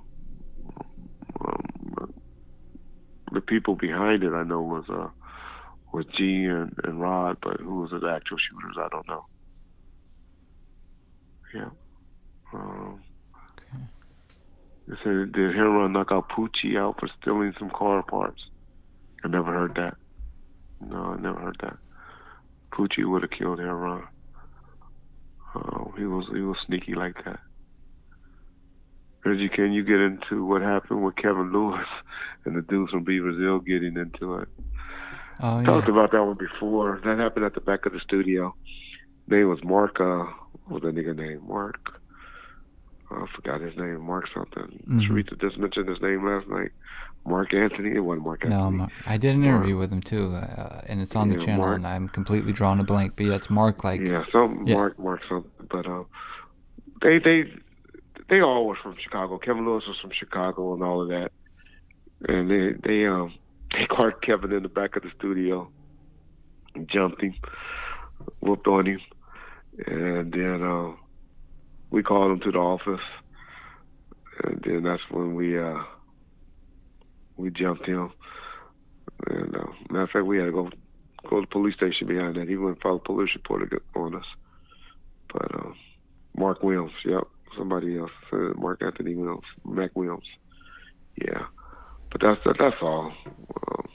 It was something more to it. I don't want to get into it too much, but there's some history behind that. I think Suge thought Sharitha and Mark was messing around. Mm-hmm. It was really why. It wasn't like he was going to defense for Kevin Lewis. It was because he thought Sharitha and Mark was messing around, which they wasn't. She was just managing them. But yeah, they whooped on Dad. I mean on Kevin. Because Dad is a baby. I cut the hell telling. And that. Then Napoleon beat up Shine at the Source Wars. Now I don't remember Napoleon and them ever going to no Source Wars with us. Was Shine the dude from Bad Boys? Yeah. Yeah. No, I never heard that. I love Cody.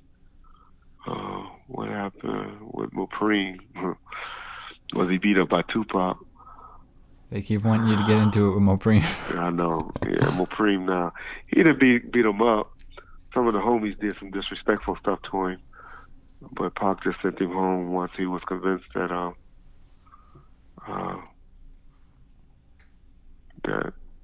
that he was weak, for lack of a better word.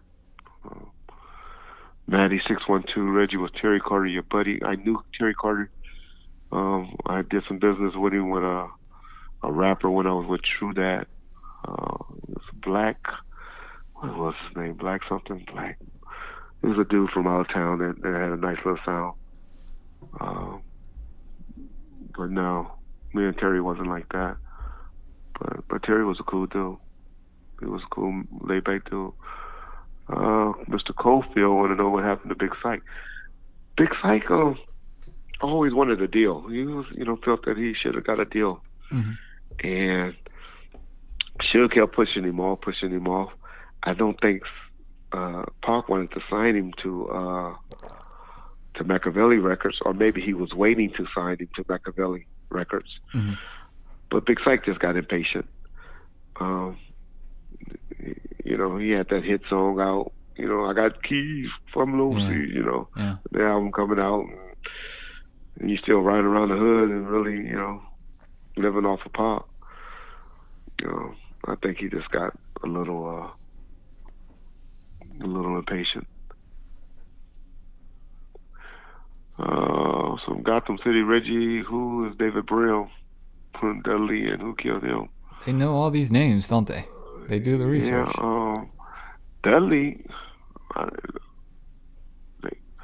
Brill, oh no, that's not Brill from Southside. Yeah, Brill is the dude that we got into it with 6 Feet Deep at a club in L.A., and then he turned up dead the next day. And so Suge always got credit for that kill, which I don't think he did.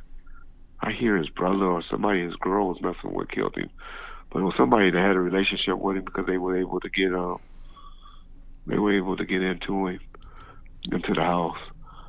But I know Suge wasn't there because that was also the night that we was doing that made nigga video, where that shit happened on that video set, and it was also the night that Suge, myself, went and confronted Steve Cantrock and David Kenner regarding some money issues, and we was at Steve Cantrock house that night for a while, and that's when Steve Cantrock went and PC'd up on us, went to the feds saying we were threatening him and stuff like that. About a week later, yeah. Rico Sass, did Pac used to do more than just weed? Not to my knowledge, but that's all I ever heard about. DJ AG just stopped sipping. Yeah, I keep drinking water. He didn't let me. I guess they can hear me because I have the mic volume up, so I got to turn it down. Okay. Yeah.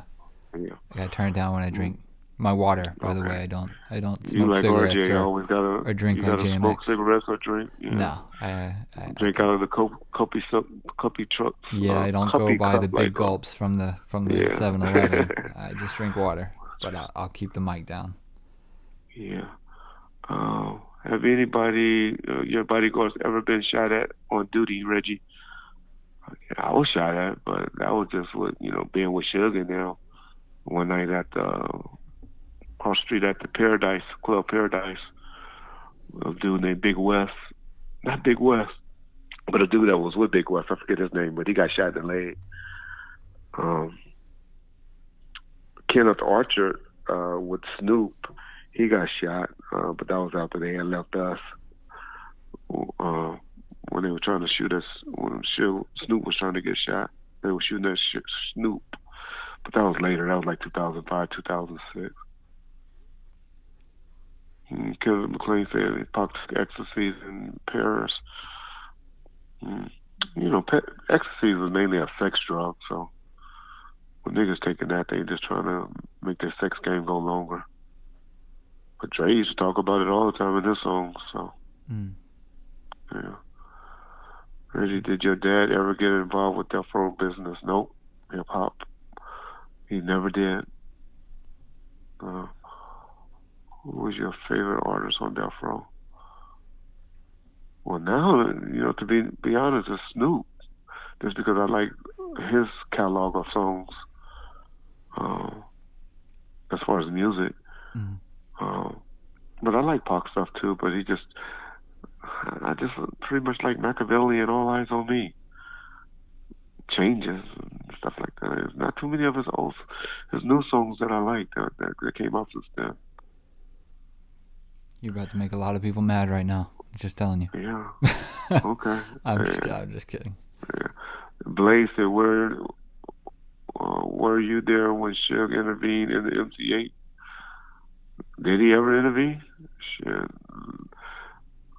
I think that's what the El Rey incident was behind MC8, DJ Quick. So I don't think that ever got intervened.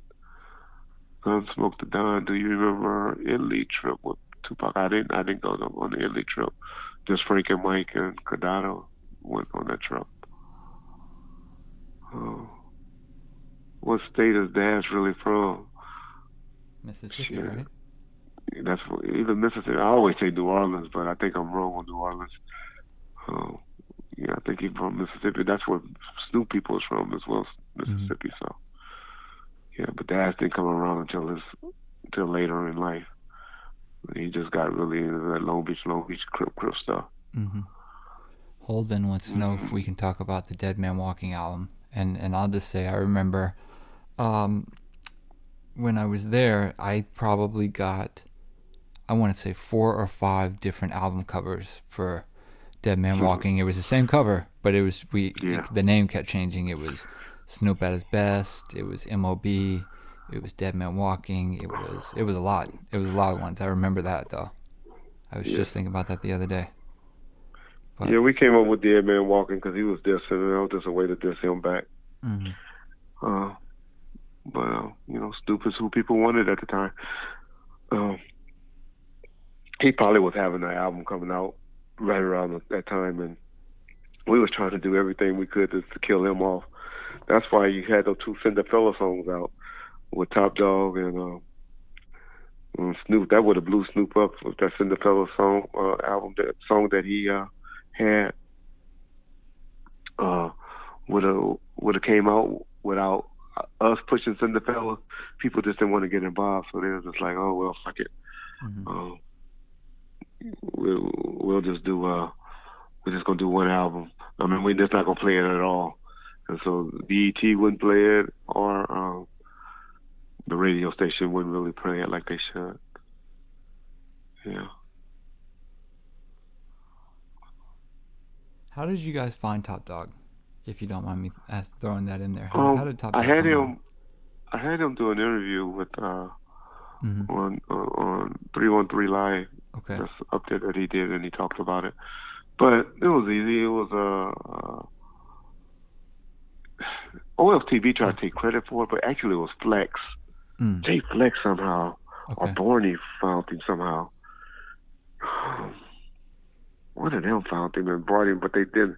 They gave the CD to Norris, Mm-hmm. and Norris gave it to Lowe, and they all wrote that song together because he sounded so much like Snoop. Yeah. And then they came up with that concept, and anything was dissing Snoop back then, we would have jumped on it. And he sounded, so we were just trying to make it sound like it was coming from Snoop. Gotcha. Yeah. Okay. Whatever happened with J Flex? Like what made him? Because I know he produced what, Cinderfella on Chronic 2000, but he didn't. Well, he wrote it. Oh, I mean, he wrote it. Okay. Anybody can write that. That was just a remake. Well, Right. We called him up. What had happened was I was messing with some Oakland dudes. What was that nigga name? Captain Saberhole.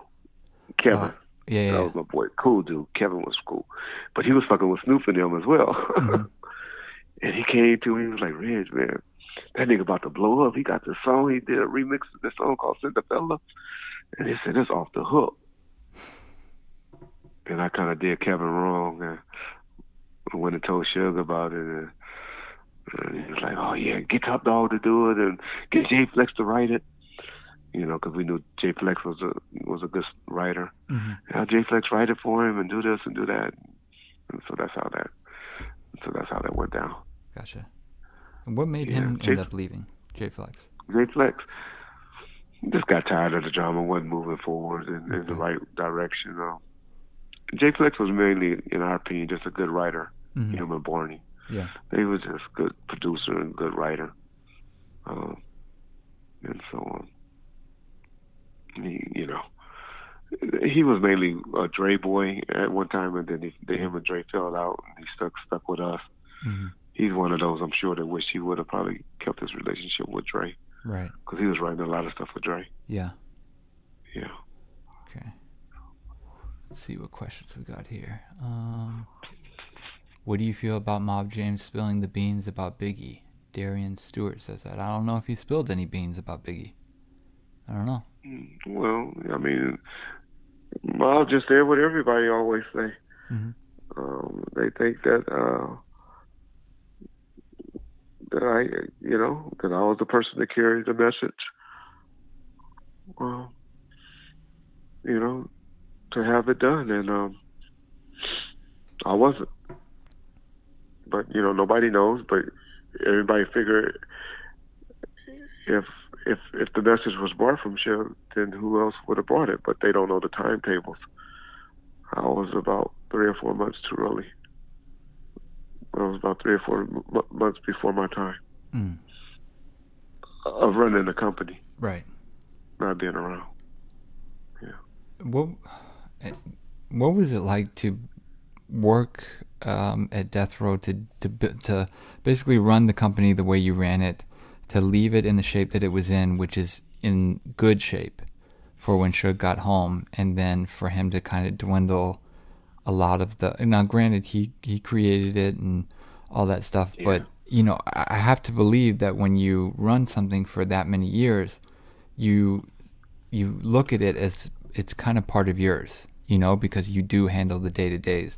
So what was it like when he got out and then you saw it just slowly just dissipate until it was no more? Or did you believe that when he came home he would probably mess around and it not do well?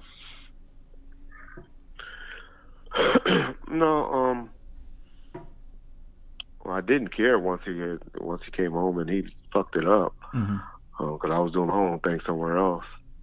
But as he always did, he reached out to me once he fucked up everything, and then I was trying to help him get it back right, which it was just too late. So it is now. It's kind of, I feel bad for it now because I had relationships with all his women, because I was kind of like sitting in the chair, where they all deal with him. So even though Stormy threw her little jabs, I had a good relationship with Stormy. She was my biggest pimp. Got me more pussy than anybody from all her friends. And Teresa Swan, me and her still tight as today. Me and Sharitha still tight. Trish, Peaches, Michelle, we worked together a lot, so we cordial. We saw each other, Mm-hmm. but she knew I was so close with the other women, so she always had that, that hatred for me because she knew I was doing things against her. Mm-hmm. Um, but I'll say all that to say I hate that they all now them and their kids are not being able to benefit from what they should have been entitled to because of his stupidity. Yeah. Mm-hmm. So that's the only part that I hate. That's bad for Yeah. it. Yeah. DJ AG says Danny Boy says that you and Michelle ran Death Row into the ground.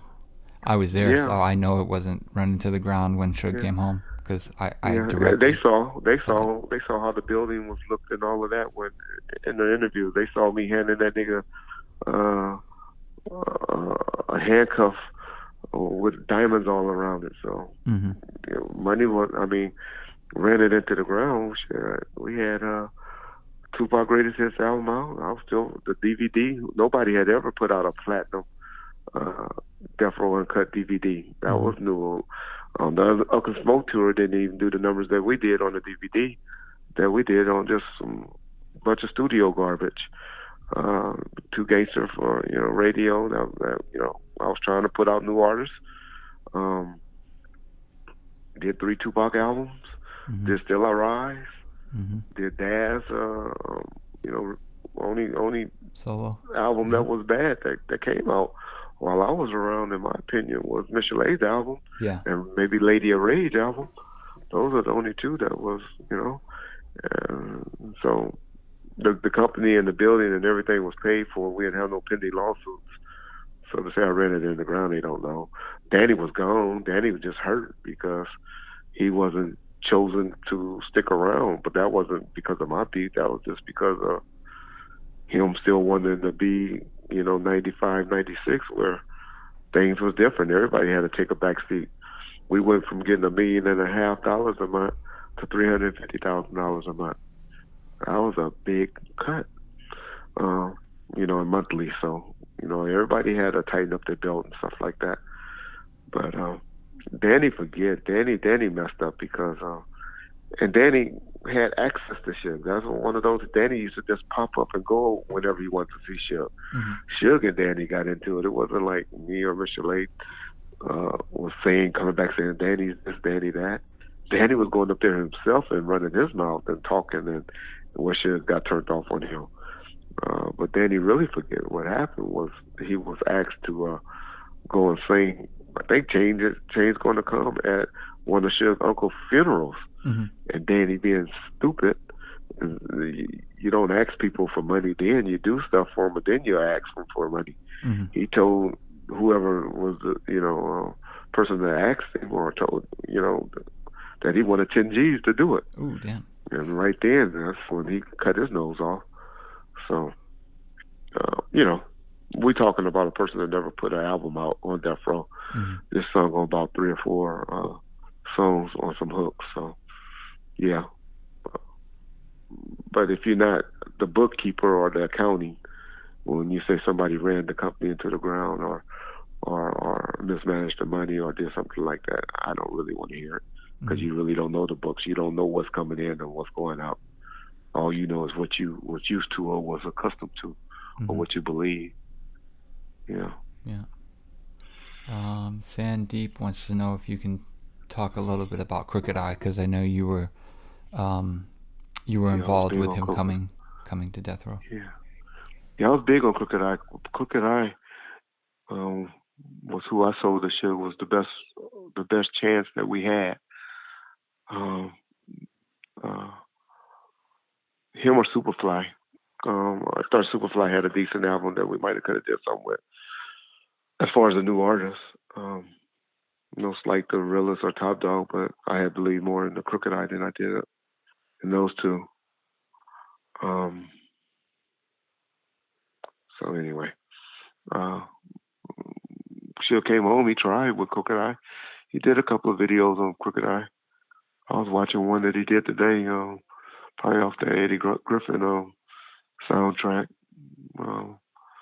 I think we were just hated so much, and people wasn't feeling anything Death Row was trying to put out there, if it wasn't Tupac.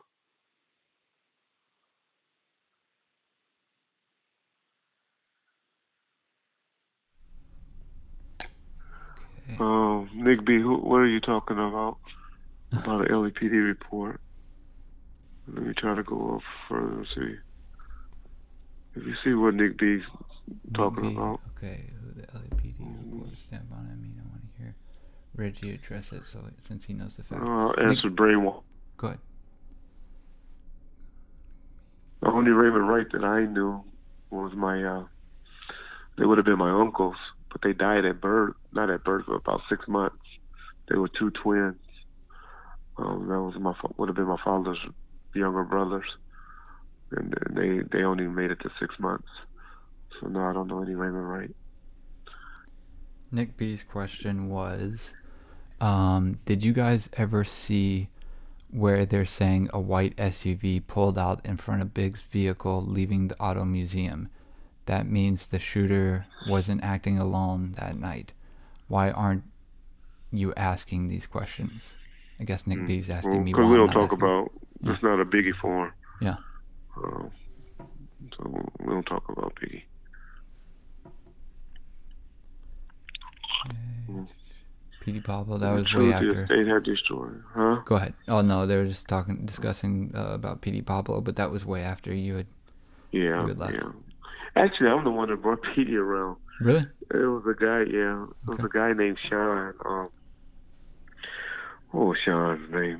He was Casey and JoJo. He's from North Carolina, and Big Sean. He good dude, real good dude. But he was the bodyguard for one of the Jodeci guys. They each had their own guy, and he was real tight with P.D. Pablo. He the one actually that got Timbaland to do some work for me on when I left and went to American Music with the group The Relatives. Mm-hmm. He was Timbaland's bodyguard eventually, even after he left Jodeci.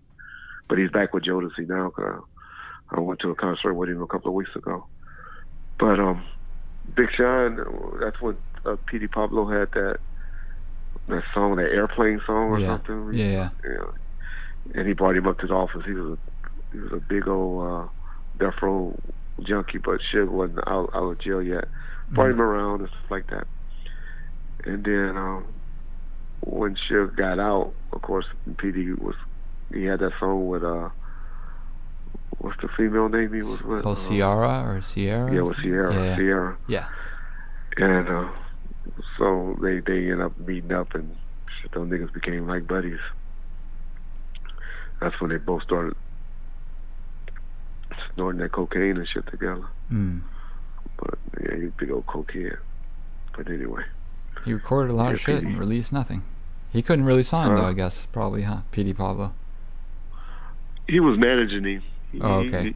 He got his album put on shelf when he walked in with you. He was like, okay, whatever, P.D.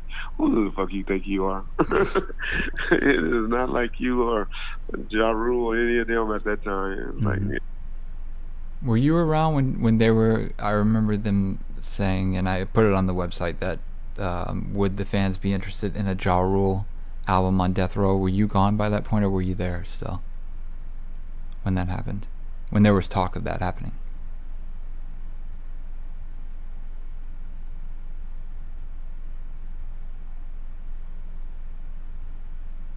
Are you there? I said no. I was going. I hit the mute button accidentally. Shit. But I don't want to have Ja Rule when we took.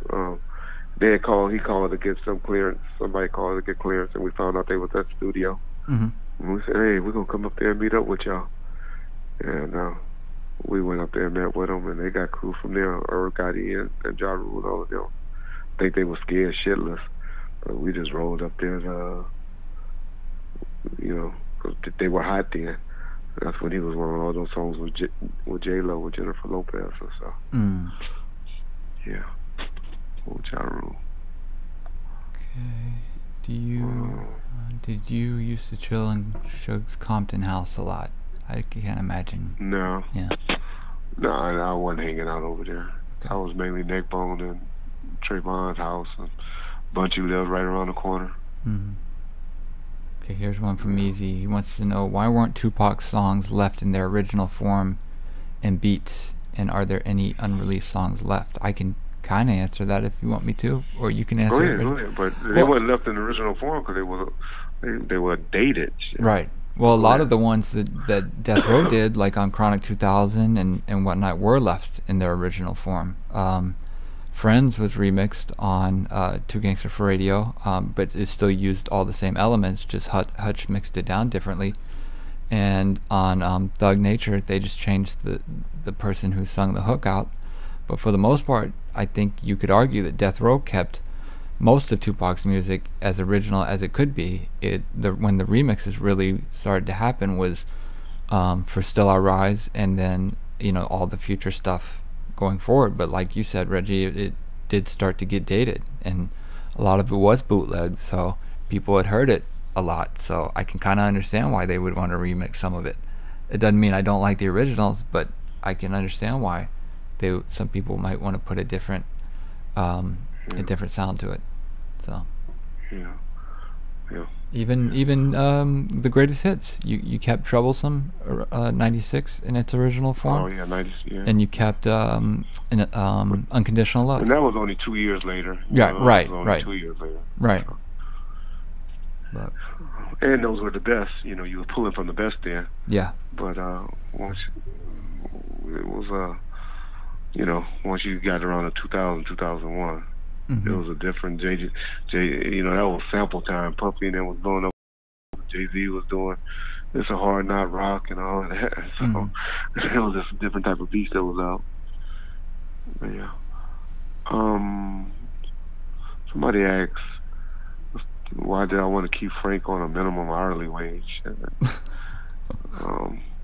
Frank was getting $250 a day back in 95, 96.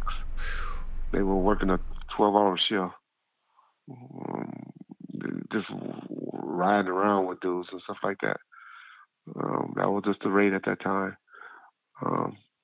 So wherever, niggas want to make what the boss is making, but I had liability insurance to pay. I had pay for them if they shot somebody. I had to pay. I had office staff I had to pay. I don't know what jobs y'all have, but trust me, what they billing for you as an employee, you will be upset once you find out what the hourly rate, that they billing versus what they paying you. But everybody forget there were fees. It wasn't like my employees were 1099 employees. They were W-2 employees. And so when they, would have went on workers' comp or got hurt, they would have got worker comp insurance and got paid. And if they would have did something stupid or hurt somebody, their little families wouldn't have had to, justify my insurance company would have hopefully took care of it if they would have did something too stupid where it wouldn't have went over whatever my policy was for. So hip hop, that's what it was, but that was the going rate. But one thing you have about working in the United States of America, if you ain't happy with what you're getting, you can always quit and go work somewhere else. Yeah. But they all were happy back then with what they were getting. There was all type of perks along with getting paid. D-Block wants to know, since you brought it up, Reggie, how much was the diamond handcuff that Suge got when he got out of jail that you got made for him? Was that had to be a pricey one? That was big. It was up there, but that wasn't. It was just a cuff that was really iced out. Mm-hmm. What I had paid for that was a lot was that earring that paid $135,000 for. I paid $135,000 for that earring then, and he wouldn't wear it. It used to make his ears swollen. It used to pull his ear like down. Yeah. I think they ended up selling it for like 200 when times got hard. Like 200 some thousand. Mm-hmm. Mr. Labich ass sold the one that he had prior to going to jail. That was probably the clearest and the nicest diamond ring then, but I don't know what he let her do with that ring or how she I mean, that girl used to talk that nigga out of doing stuff. Mm-hmm. But she did something with that ring. He would never talk about it when I asked him about it. Yeah. Okay. Yeah. Gunsmoke the Don wants to know, why was Frank Alexander so Hollywood? Yeah. That's bodybuilders. Mm. You know, Frank wasn't a bad looking dude. He kept his body up, you know. And that's just, you know, dudes that, if you know any guys that work out in the gym a lot and real into their bodies, they kind of vain. Mm-hmm. They kind of vain dudes, which, hey, shit, they got the dedication to make their body look good like that. So, to each their own. But that's all that was. Yeah. A little vain. Kenneth McLean had asked me something I was going to answer. Let me see where that went. About Can-Am in 2001? Or was it something else? Didn't put the last meal at the same time. Didn't he put out the last meal at the same time? Yeah, yeah. That's what I said. We was always just fighting Snoop, doing stuff, putting stuff out whenever he was trying to put something out. Somebody asked me what I think of Das and Lil Shim's beef. Yeah, that need to stop. He's too young. Das know a lot of stuff that hurt him about his mom. So he need to leave that alone. Because if people start running their mouth about their moms, you don't want to hear that shit. Does D-Block, does Reggie still D-Block? Does Reggie still have a relationship with any of the old bodyguard? Kenneth, what's Kenneth name? Kenneth, I can't think of Kenneth name, but I know it's better than mine. What is Kenneth name? Kenneth. I can't think of Kenneth name right now. Kenneth and Marcus, which were Snoop 2 guys. Kenneth Archer. Damn, boy, we still cool.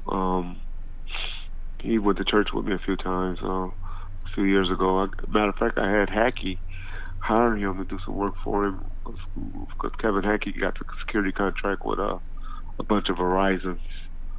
You know, the stores inside them. The Verizon, so I had him. He came looking for some work, and I had Kevin to hire him. Kenneth, Marcus, Marquez Johnson. Me and Marcus is still cool. Cedric Story, you know, he was always, that's like my brother, so we're gonna always be cool. That's about it. Mario Fernandez, is it true you had a sex tape?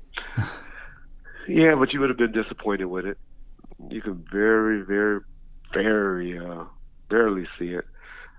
And we was trying to do some stuff to edit to make it more enhanced and to do some stuff around it. But she never saw it. That was me that had the possession of it. And I couldn't even say if it was J-Lo or not. But she sure got scared when she thought it was. So we knew it was one out there if it wasn't it. Man, she said a whole legal team after us on that. Yeah. So, yeah. Oh, here's a good one. Were you on the plane with Tupac and Snoop when they returned from New York when Tupac wouldn't talk to him? No. Okay. None of them. It was a private plane. I think it only fit like 6 or 7 people. Okay. But no, none of them. That's why I always laugh when they said, well, they did him dirty because he didn't let the security ride with him. I think he was, I don't know what he was talking about. Maybe Snoop was talking about, I don't know what he was talking about, but I know we caught a different plane, and excuse me, and no, I wasn't even on that one, but it wasn't that many people. It was probably just Suge. I don't even think the Outlaws was on it. In fact, I know they wasn't. This Suge, Pop, Snoop, probably Miss Chalet or whatever chick was with him at the time. Yeah, mostly everybody flew out on commercial. There was very few people that flew home privately on that. on that plane that night. Yeah. Okay. Who had a fart? A fart. Nobody. Yeah, that was funny. Did Wide Did you feel Awake ever guilty when reach? Pac? Oh, sorry. Go ahead. It is Rico Sassy. Somebody that will keep asking negative shit, but he Yeah. wouldn't know if I felt guilty when Pac got shot. Yeah, I felt think bad. I didn't everybody feel would. guilty, Yeah. but I felt bad. But I didn't have no guilt as far as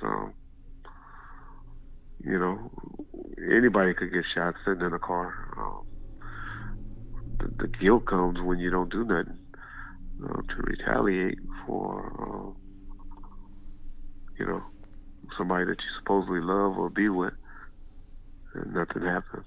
Mm-hmm. That's when you're supposed to feel guilty. That's when you feel guilty for me. If nothing happened. My house has been raided. My kids have been traumatized by the police. I done been followed by the police and everything behind this Tupac Biggie stuff. Mm-hmm. So I done paid a price. Kenneth McLean, what he was trying to ask you was, when did Suge first open Club 662? Because on the documentary, The Chronicles, they showed photos of Dre in there. Yeah. We did about 3 or 4 shows prior to that. Every Tyson fight, once he got released, Mm-hmm. we had performances, or had something going on at the club. So I think that was about the 4th or 5th event at Club 662. And we only opened on that Friday and Saturday night. Just those of the Tyson situation. But it started sometime in '95. Prior, even before Pac. Well, I don't know if Pac was at the first one, but yeah, he might wasn't even at the first event. I think Club 662 was already going on. Okay. I don't know.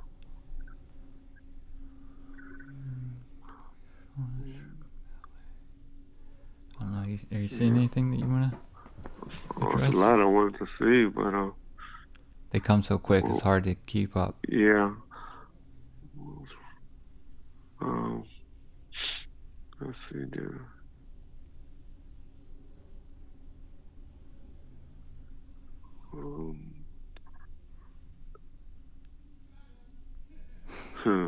Gunsmoke, they did Pac and Sugar run trains on groupies. They did a lot of I never think they did the same chicks, but they would have strip parties in there in his office, mm-hmm. because Sugar was on house arrest most of the time. And so they used to party in his office a lot, and they would ship bras in all the time. Not that women, just chicks. Chicks they met somewhere or whatever. Mm-hmm. So yeah, they did that a lot. I don't know Bosco 100 personally, Rico, but he be talking a lot of shit, don't he? But he was a little younger. He's a little young. Nigga look old, but he a little young. But I don't know him. But he's an Inglewood blood, so I ain't got nothing against him and nothing bad to say about him. I think Gonzo will have problems if he ran across him. But I'm not one for loudmouth dudes. I think dudes that talk a lot of shit usually ain't about nothing.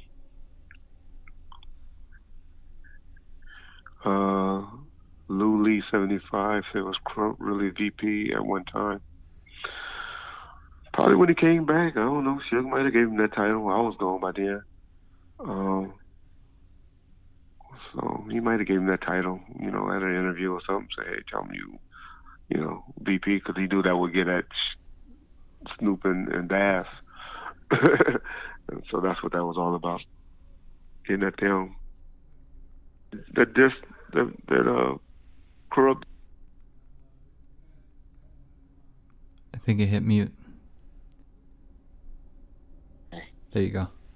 God, dog, and I said some good stuff too. I'll show what. What'd you say? I forget. Oh, there you go. I go on and shit, but I forgot. Okay. I think that somebody was asking me about Corrupt being the VP. Oh yeah. I think Suge was doing that mainly just to throw some diss and to make Daz and Snoop mad because that was something they both wanted at one point. And so that was that. And I was asking, did y'all ever hear that disc that Corrupt did around that time in 2004 when he was dissing Daz and Snoop? Yeah. Well, 3 years really dated though. Well, Mr. Cofield, I said it was dated in 2001. You know, I didn't say the stuff that was in '98 was dated. So, but you were still picking from the cream of the crop too there. So those were the better songs. When you chose the songs for Greatest Hits, would you guys go in and listen to what was there, or did I know you would have realists help pick songs and stuff? I would have the realists just tell me which songs. Okay. Yeah, pretty much. Back then, shit, we were living like y'all was. We was living off the disc that was on the streets. So, and the realists had every one of them. And so I would ask him which one he liked and what he liked. The only thing that me and realists ever disagreed on, and I still mess with him about that, is Changes. He thought that was the worst song ever. I should have known then. He didn't know. No, I ain't gonna say that. No. But he picked some good ones. He picked some good ones. Yeah, I fought him on that. I was like, nah, dog, you wrong on that. David King Music. Let's talk about the 2000 Source Awards, man. Okay, what you want to know? Was that the one in Pasadena? Was that the one where I had niggas rush the stage and tear it up? Or was that the one in L.A. where we was about to get Eminem? I don't know. I'm pretty sure that was the one in Pasadena. Back then, the music business was all about the East Coast. But y'all want to come and play on the West Coast. Wasn't happening.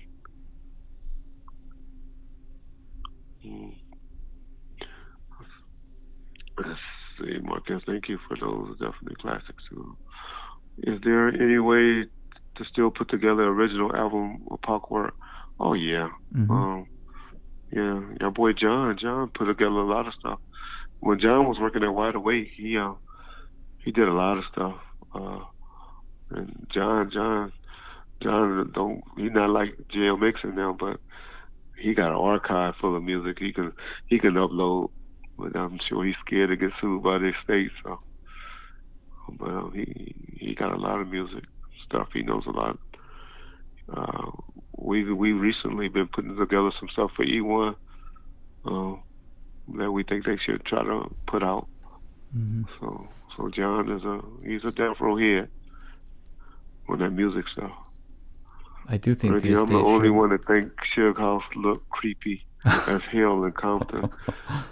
It was red. It was burgundy. Yeah, it was red out. Oh. Even the curtains were red. Yeah, everything was red and glassy. Oh yeah, yeah. Yeah, there was a lot of glass in there. Robert Brandon was Noble, a real outlaw. He was signed at the end, as an outlaw. But they did take and replace a lot of Fato's verses with Noble. The first time I seen Noble rap or do anything was at the event at the House of Blues in 2004.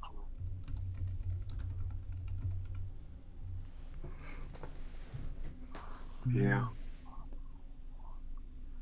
You got guns pointed at you and your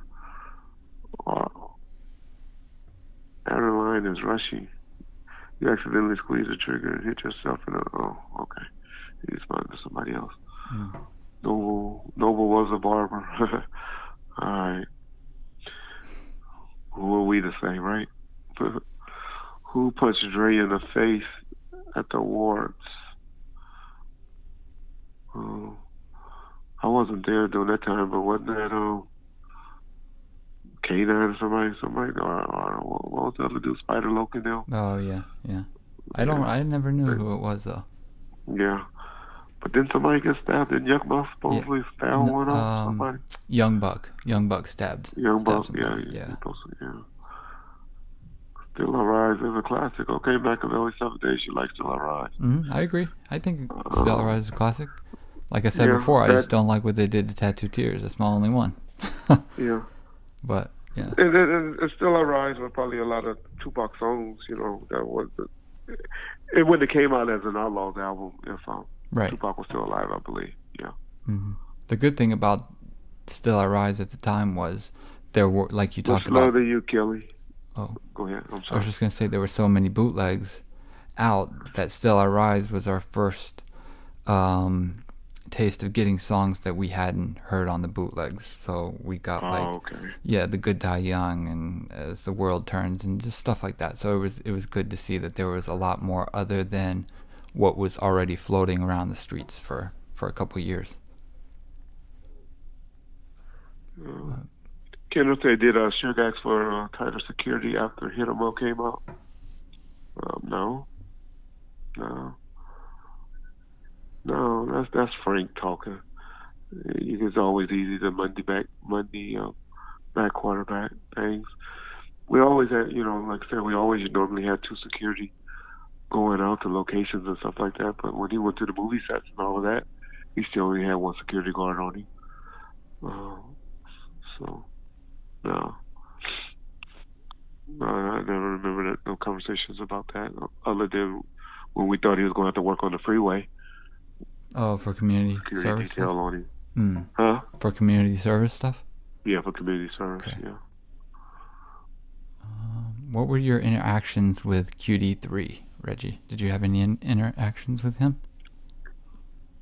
Not much. Not much interaction with QD3 when he was there doing producer work for Pop. I always thought he was a lot younger than what he is. I didn't know he was only 2 years younger than me. You know, he looks good for his age.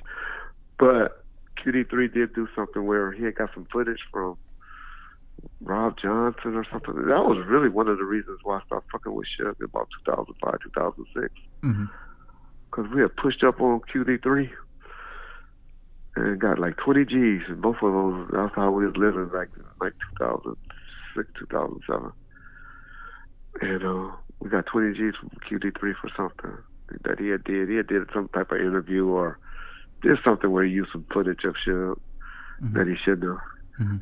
Or some documentary he was doing, some DVD he was doing. And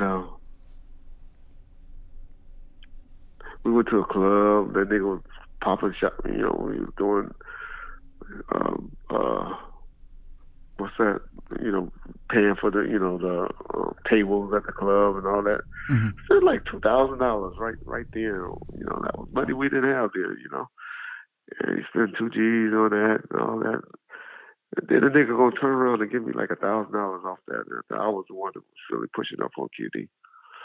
And I was like, oh no, this nigga on some selfish shit. That was when I started breaking away from Suge again. Yeah. But that's when he was broken in. He was just partying and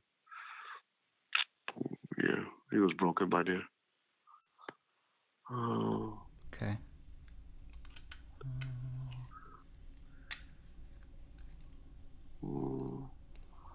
Yeah, how long we been? Let's see, about 2.5 hours. we keep doing it, huh? We still got about 2.5 more hours if we want to beat your record. To beat our record, huh? To beat your record of the last one.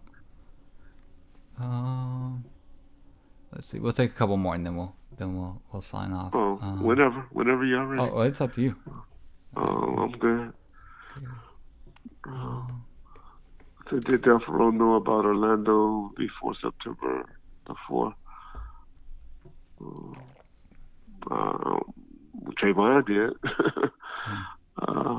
But I don't know if he knew him by name or he just recognized him once he saw him. Here's a good one from Mario Fernandez. Was there any artists that were close to signing with Death Row that didn't, or anybody that you tried to sign that you weren't able to work out a deal with? Okay, me after 97 or right. I would prior? I would probably say after 97 when you were running it is my assumption. Unless you know of people from 96, 95. Well, I knew we was about to get Craig Mack, Mm-hmm. but that never worked out because that's when shit started going downhill. Mm-hmm. Um, uh, me, no, I can't think of nobody that we really wanted that that we weren't able to get. I can't think of nobody right there. No, I guess the thing that not comes that to we was really mind. trying to, Oh, go ahead. not that we was really trying to sign anybody then. Um, yeah, Golden Child said Bow Wow and Keisha Cole. No, we could have had them. Keisha was hanging around. Keisha was hanging around us when she first came home. I just don't think he thought, looked at her as a big star like that then. Mm-hmm. I'm sure he regret that he didn't. Tretch and Scarface was always down. Scarface was really with Def Jam then. I think he was doing A&R with Def Jam at that point. And then Tretch was doing something. I can always call those two. Those two will always come and do something for me. That's why they kind of appeared on some of the, they on the soundtracks and stuff like that that came out. Mm-hmm. Especially Tretch, he will always jump on something for me. Yeah. When you asked that question, the thing that it popped in my head was the who is it that you guys got the car, the DMX that you got the car for the video? Yeah, but he was with Def Jam Def then. Jam, yeah. Yeah. Okay. Yeah, he was with Def Jam then, so who knows? Mm-hmm.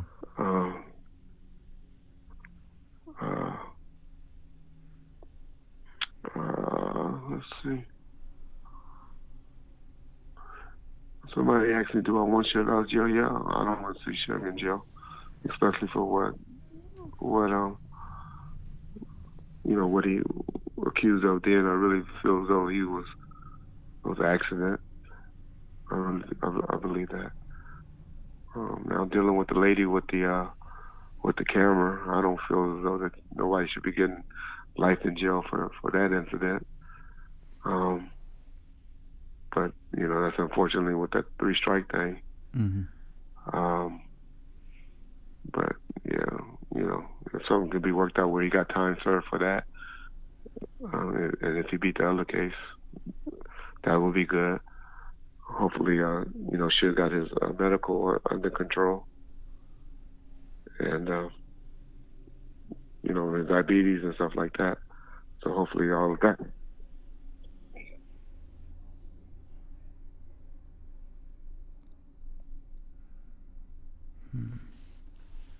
Yeah. So, no, I don't want to see him in jail. I'm hoping that he should be home towards the end of the year.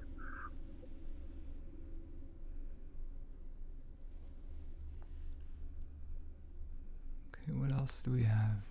Yeah. Mm-mm. Gunsmoke the Don said, did I know Terry Carter? Yeah, I met Terry Carter a few times. Yeah, I knew Terry Carter.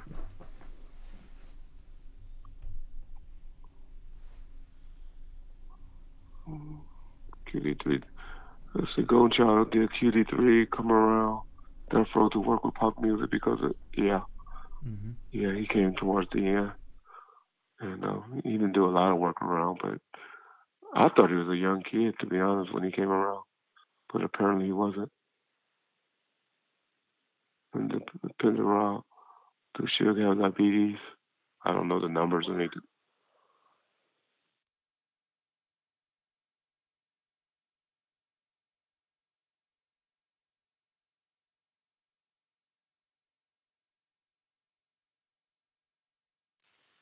Yeah.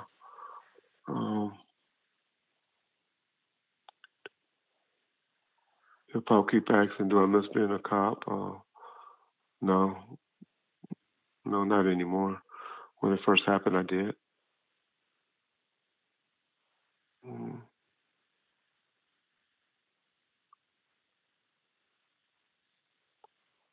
Mm. So Reggie Wright, were you in Cabo when Kurt Cobain claims he would jump into the mob in front of Tupac and Suge and David Kenner? come on. I never heard about that. So that's all I'll say. I like Kurt, so, but I never heard about that.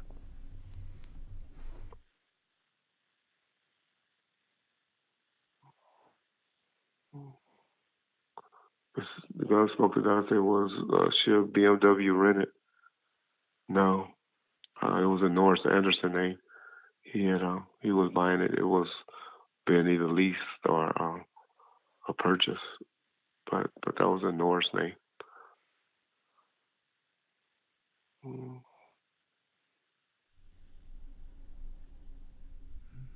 What do you think? Jake. Oh, go ahead. Go ahead. You got one. Well, Jay Glue asked, yeah, well, he was just hollering, yeah, give me the gun, and stuff like that. At the Soul Train Music Awards, he was just wilding out, you know.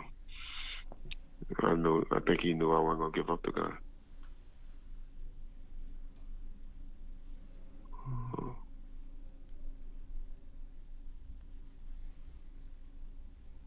Yeah. Phil Moore heard seen that asked a lot what happened to Crooked Eye album. I kind of left before when Cher came home, and I don't know what happened, why they never released the Crooked Eye album. It could have been maybe just dealing with distribution and stuff like that, having the money to market it the way it should have been marketed. But I don't know. That would have been his best shot, I think, of an artist. Kenneth McLean asked, do you know how many times Pac was actually shot in Vegas? He heard 3, but he's also heard someone say 4 times. No, I don't. Okay. I don't.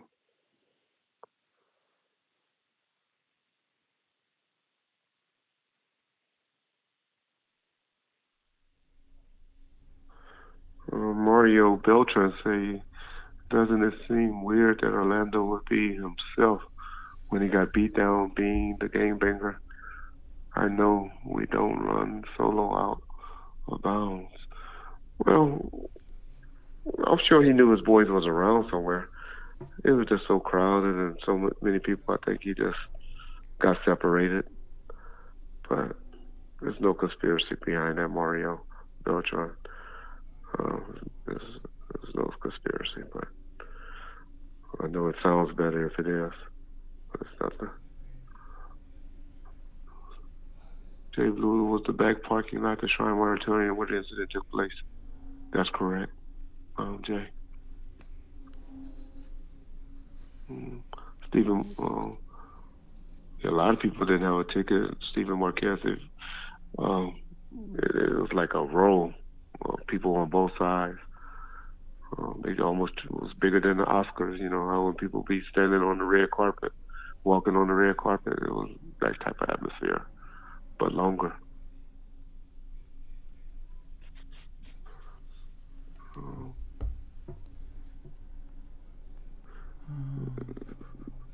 WS662B say, why was Little C Style dissing Snoop? That's how everybody felt they could get on back then. That's the bullshit we was on at the time, that diss stuff. And so that's why Lil C Style did it. And plus he felt, you know, they had put out the LBC crew. He wasn't on the LBC crew. He rode with Trey D and Goldie Lope. So I'm sure he was a little jealous about that.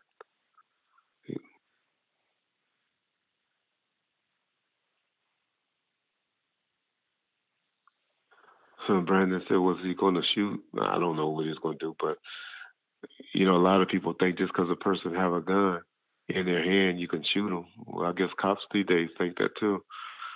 But my training always told you got to point it or somebody's life had been in danger in order to shoot them. So, you know, I was real police back then and had good training then and had always came across guys with guns in their hands and stuff like that. So we wasn't no shoot 'em up type of department like the younger officers are today. I think we was a little bit more trained better, I think. But Holden Caulfield has a good one. He says, if Dre walked away from Death Row with nothing, why was Death Row not able to release his unreleased songs? And I know there was a version of Chrono 2000 that we're going to have some Dre verses on it with some new people. I don't know if you want to touch on that topic. It was mainly because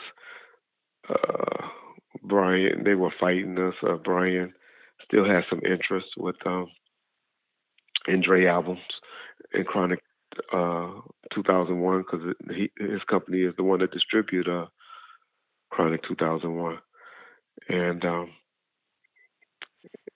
so they probably wouldn't, or they probably didn't want to distribute it. You know, if everything wasn't worked out with Dre or something like that. But I do remember, but we didn't really have that many stuff with Dre that we could find. Cause I had Doobie doing something. You remember I had a song with Doobie and Dre. Yeah. And we never liked how it came out. Ho Hopper. Mm-hmm. And we didn't like it. So I think it was mainly because we didn't like the stuff that we had with Dre. Okay. Because I remember trying to do something with Doobie. Yeah.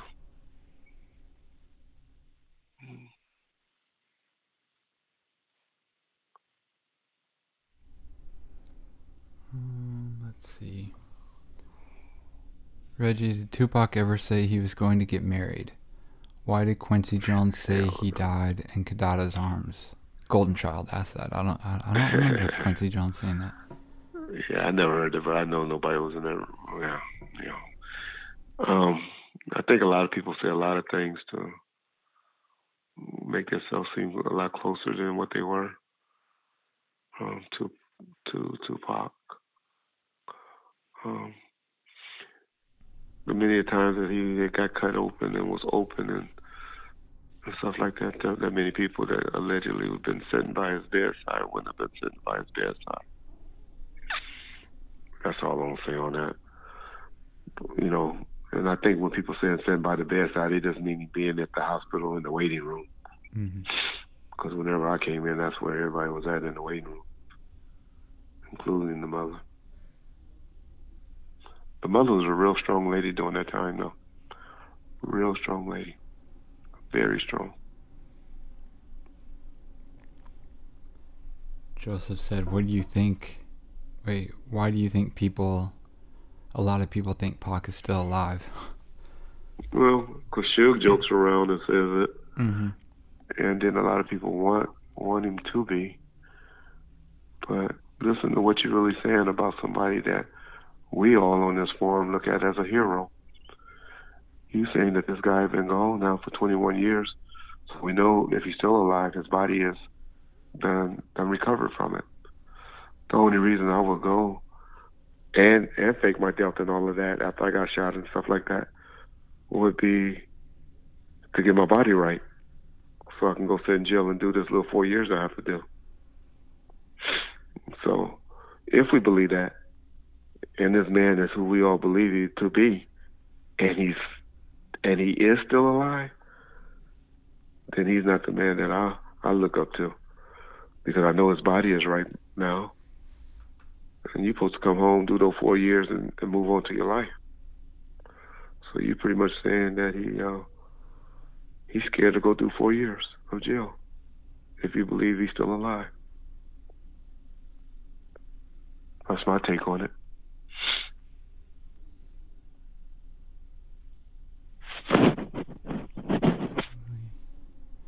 Do you believe in the Tupac curse? Over 20 people have died connected to Pac's murder. I mean, I'm not going to answer for you, but if people were 25 in 96, and we're now 20 years later, they're about 45. 45 to 50 is when people can start having heart attacks or problems or suicide, or not that can happen only when you're 45, but I'm saying people die naturally. It's not, I wouldn't say it's a curse. I don't think Big Psych was killed for some mysterious curse. Yeah. You know? Yeah, I just think it's just the everyday life of people dying, you know, within the 20-something years is what I believe. That's what I believe. Yeah. I don't believe there's no curse or anything like that. Just glad I wasn't one of the ones that was, that's dead in in that time frame. Mm-hmm. Machiavelli 7 Days. What do you think about New Mix Classics? About what? It was a Tupac remix album that they put out when Suge came home. It wasn't good. I stopped listening after Better Days. Yeah. Yeah. Let's see. Poochie wasn't Boss Don P. Poochie wasn't in Vegas. Heron? I'm sure he was. I'm sure Heron was. Yeah, I'm pretty much sure he was.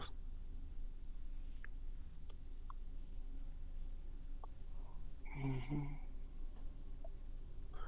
Yeah, well, I can't wait to see the Untold Stories.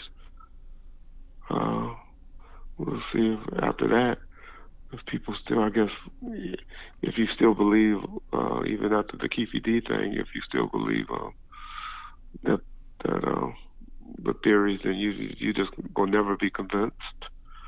But it's gonna be good to see how they put that together. It's not gonna be as good as probably the documentaries, because we got that all in a few days, where the murder route theory unsolved is going to take going to take us a long 10 to 12 weeks to get that all digested in an hour for 12 weeks. So it'll be interesting to see how that goes. But I'm looking forward to seeing those. We're going to start to try to get back people. C-Style definitely committed to being interviewed next week. He told me whatever day I want next week. So if y'all can start thinking of some good questions for C-Style. I'll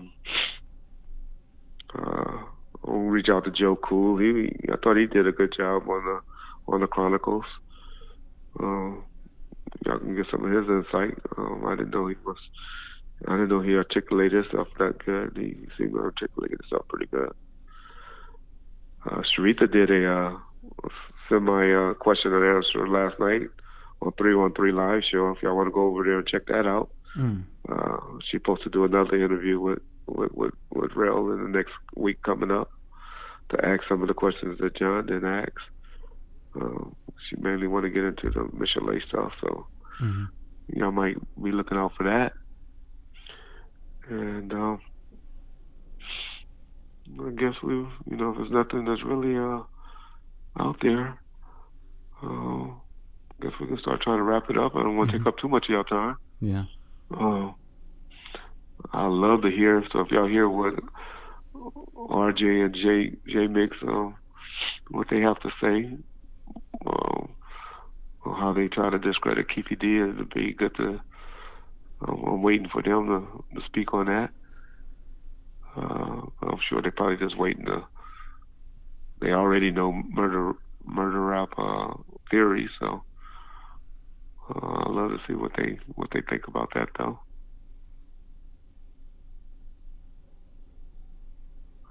Peter Levin. You didn't meet with Orlando during the Suge probation trial thing, did you? What'd you say? Peter Levin asked if can you talk about meeting Orlando to settle the lawsuit, if you haven't, please. Yeah, myself and David Kenner set up the meeting with Edie Fall. But I did go down there to try to assure him and convince him that what we needed, and that we would be a man of our word and settle the lawsuit with him that he was planning on filing. If he didn't, I don't know if he did or did file for the assault that happened in the MGM. And as Keefe D did say, and I said in interviews prior to Keefe even saying that he was paid $60,000. It was mainly, some people would say for the testimony, but it wasn't.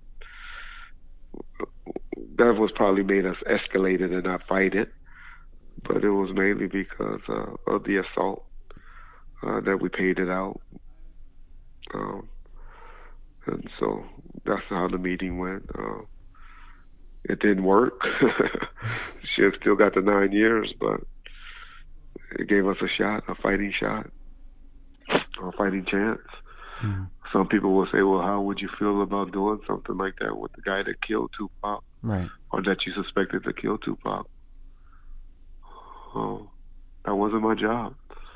To revenge, Tupac death at that time. That's not how we was going to do it. My job then was to try to get Suge free and get him out of jail. That was our biggest concern there.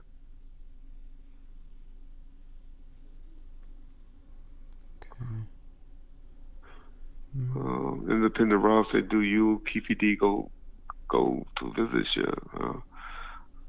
No, I don't think they saw each other or their eyes laid on each other since that day. Or I don't think Keefy D saw shit since then. What up, Peter Levan? Have you saw the Chronicles yet, man? I know you've been trying to get people to tell you where to find that at because you're overseas. But I hope you got a chance to see it. I think it's worth taking a look at. Mm-hmm. It's probably one of the best ones, documentary-wise, that I would say had the most information in it that was accurate. I don't know if you would agree with that. I do. I thought it was done. I thought they did a great job. I thought they did good. Yeah, it was real informative. I wish there was a way I could live stream it for people that couldn't do it, but I don't think I have. Yeah, there's a lot of people that's across the Atlantic that I thought it would be on YouTube by now. I know one of the episodes is on Vibe.com. If you Google Death Row Chronicles Vibe.com, it should come up. But it's just one. There's 6 parts and it's only one of them. So I don't know if the other ones are going to go on there or not. I'm not sure. Yeah. Agnes Serena, I was voting for Philadelphia just because I was hating on Tom Brady. I didn't want to see him get that 6th Super Bowl. Yeah.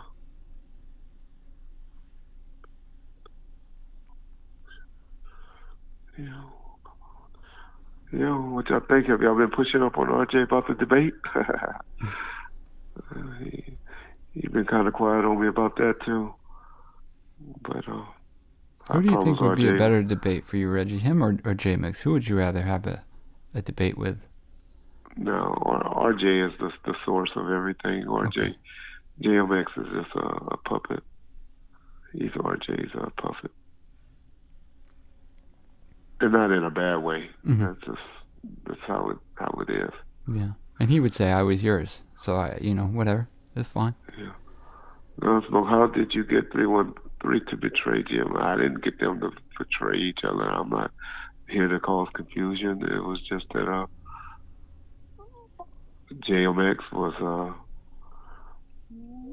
he was hating the relationship that me and Rel was developing, and he started cutting his own neck off by saying negative on his board, and he was coming at him hard on his board, and that's pretty much that jealousy, or he just lost it. He lost it a couple of times, and yeah, that's what happened. But I wasn't trying to come between them. Matter of fact, Rel and RJ to this day are still cool.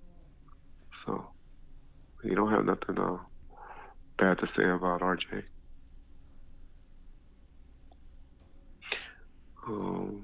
Reggie D. What's up, Rambo said, "What's up with Danny Boy?" He's working with He does a great interview. He did do well on the Chronicles. Yeah. Huh? He did do well on the Chronicles. He did well on the Chronicles, and he did well on that other one that the company from Canada that did. I forget the name of it, but he did good on that one. Oh, Facing Suge Knight, I think. Facing, yeah. Yeah. He did good on that one. Yeah. He does what he's doing right now to make money though is he's saying JoJo parts with Casey and JoJo, because JoJo can't sing anymore, and so he's really the one that's doing the parts in the background singing JoJo parts with Casey and JoJo. So he's traveling with them. And then he also do some stuff in the gay community and stuff like that. Singing songs and stuff like that in Frisco and places like that at the gay conventions. Yeah. Daz wasn't on it because he won lots of money, probably. Daz, but if that's the case, that would be the first time that Daz ever turned down a camera being in his face. Because Daz loved a camera. A camera. John Rambo, no, we didn't have no idea of that. I don't know if he knew he was gay at that time when he was with Death Row. Don't know. Can't say. Yeah. No, I never met Asian Jack. Oh, Daz just said on IG, but yeah, you can't trust what Daz say. Daz, he was just talking crazy. They might not. Well, they wanted everybody, so. But Daz ain't gonna turn down no camera. Trust me. Daz don't turn down no camera. Tavo, you said that Pac have any plans to work with Nas after them people? I don't think they got that far in the relationship. I'm pretty sure they would have got on the phone and talked to each other, or Big D or Eric B or somebody would have got them on the phone together eventually. Mm-hmm. But I don't think in front of all those people they were talking about working together and all of that. Serena, you said when I want to do DJ Vlad. I'm not. I'm just loyal to Bomb1st and Rel. That's all I'm fucking with right now. No disrespect to my boys at AG because they some good brothers. AGTV, but I don't want to be considered a whore going all over the place. And I miss my boy Lay Legend today, but I do with him because where is Lay Legend? He always talking that Tupac alive. Yeah. So I can't deal with that. Somebody say Lay Legend in court. Oh no, you asked me what my court case is. Okay. Mm. I talked to my attorney today. He's still in a trial. I have a court date scheduled for March 9th, but I don't know what's going to happen that date. If it's going to get postponed even further or not. So not sure. That's a bittersweet thing. Kind of want to go ahead and get this shit over with, but then also need to do a few things to get my family life in order. So not sure. Yeah. Laughing at all. I shouldn't even brought Lay Legend name up. Everybody coming at Lay Legend now. David Young says Dre gay. Dre got a lot of kids. Dre got beautiful women. Mm-hmm.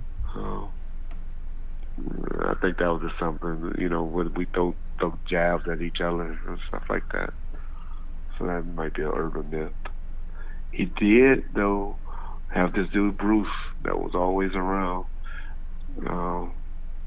That used to be a male exotic dancer. So I don't know, but I hear they're not even tight anymore. So who knows? Big Hutch is still cool. Yeah. Hutch is cool. If I can reach out and find Hutch, I'm sure he'll do anything for me. 187 Hutch is a cool dude. I might try to call him and get Hutch on. Hutch is a good dude, and he speaks well. I saw him on one of the lab interviews and thought he did good. Yeah.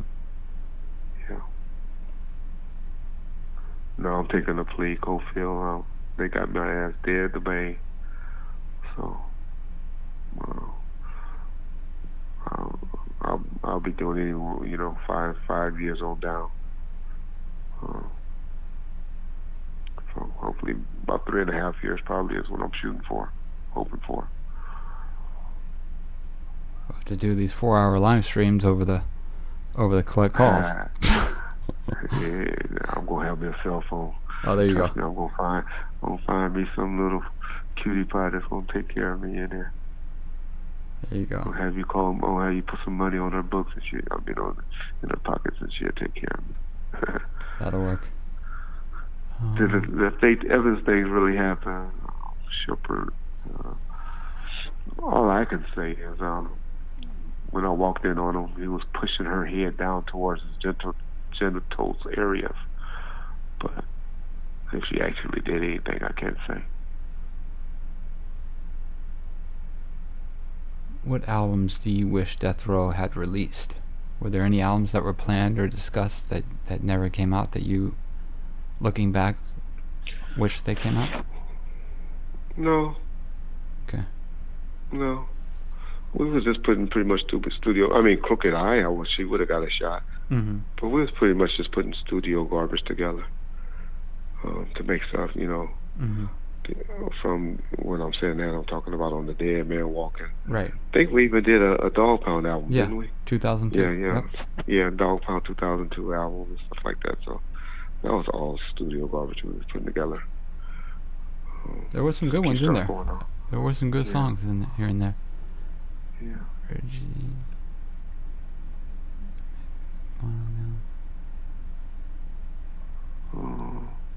Jodeci and Tupac story, Tolliver. I don't really have any Jodeci and Tupac stories. I remember one time at Monty's, a steakhouse we used to all go to. They gave a hell of a concert up there one night. We were just all sitting around there, and Mary J. Blige and Jodeci. Casey got up and just started singing, and man, it was I wish we had video phones and stuff like that then. Would have got some historical things. That would have been a nice show. People would have loved. Pac was fucking Mary on the side. I remember one time Casey whooped her ass at the Peninsula Hotel, and she jumped out of a window at the Peninsula Hotel and jumped in the car with Pac. He called Pac, and Pac came and got her out. Came and got her from the hotel. But they were messing around on the side. That's it. That's all I know about Pac and Mary like that. I can tell you about the time when we got me and Sugar went up to this was a club called Century Club in LA that was real hot, the Century Club, and we went and got Casey and JoJo from there and made them come to the studio to sing on How Do You Want It, because Pac was originally on there singing that. And it was funny, and she was like, oh, hell no. And he went and got Casey and JoJo to sing on that. Yeah. Yeah. Do you think we'll ever see the full Mother's Day footage, that Tupac performed that? Because I think Danny Boy performed, and Hammer performed, and Casey. Yeah, it was like Keisha Cole performed when she was young, when she was like 14. Hammer rocked it. He danced all over that. Yeah, he danced all over that room. I don't know where that tape is, but that was a nice performance. Some mothers, those single mothers, what he had tried to do was get single mothers from Compton and all of that, bust them in, give them nice jewelry. He gave them all those little small Death Row chains, and just do something nice for single mothers is what he was really trying to do. And it came out nice. It was a nice long event. What was the group? Candy, Escape. Escape came and they performed. It was Christopher Williams, he performed. There was a bunch of people performed there. It was a nice event. Real nice event. I think, was it Ron Isley? I think Ron Isley even performed. I think he closed it out because that's what Suge Mother loved. I think Ron Isley even came and performed there. So one of the old school dudes performed, closed it out. Yeah. What was the story with when they gave out the turkeys for Thanksgiving, when it was Suge and Tupac and them in '95? Were you there that day? It was at the Compton Swap Meet? Yeah. Yeah. Yeah, I was there. I don't want to set that up with a council person for me to do that, but I don't remember it being an issue or incident. No incidents. I just know there, it was known that took place, and there's a couple of photos, Yeah, but no real stories yeah, we about it. did that and toys and stuff, but a lot of that was Pac working off a lot of community service too. We used to do stuff. I mean, we did stuff like that normally, Of course. but then we also ran it with working out community service. Matter of fact, that fight, the night that Pac got killed, shot. He didn't die that night, but he shot. He was doing community service that night. It was for some boxer for the Las Vegas Police Association. At he the club. Was actually doing some community service for that night. So, yeah, we ran a lot of that stuff with helping him get that community service off. Okay. Said, "Did you should move his money to the Bahamas?" Shit, the United States still run the Bahamas. Yeah. If he did, they would go over there and get it with no problem. I bet he wishes he did. At this point. Yeah. He mainly had access. What's the word? Access over cash. Because that money was coming in, it was going out as it came in. But he was, acquiring things and stuff like that. Yeah.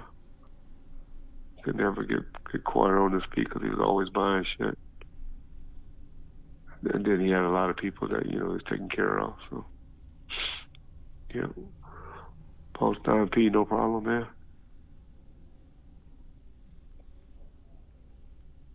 Taker fan, thanks, no problem. Yeah, I guess, John, we're at that point now. They starting to tell us to good night. They're starting to tell us, all right, thanks for joining. We'll catch up tomorrow. But yeah. Okay. Okay. Well, everybody appreciate y'all. Yeah. Still having inquiries and stuff, hopefully to see y'all, if not Monday, at least definitely Tuesday after we watch the Greg Canyon's theories. I think that's going to be good. So I hope we get into that and watch that. Yeah. Y'all can hear more detail about how Greg come to his conclusion. My dad he having a hard time dealing with this case, Don P. He having a hard time, man. But he's strong. But yeah. He's not taking it too well. He's 71, 72-year-old man that got caught up in some bullshit that his greedy son got him involved in. Not got him involved in. Got him caught up in. So, yeah, that's something that weighs on me heavily.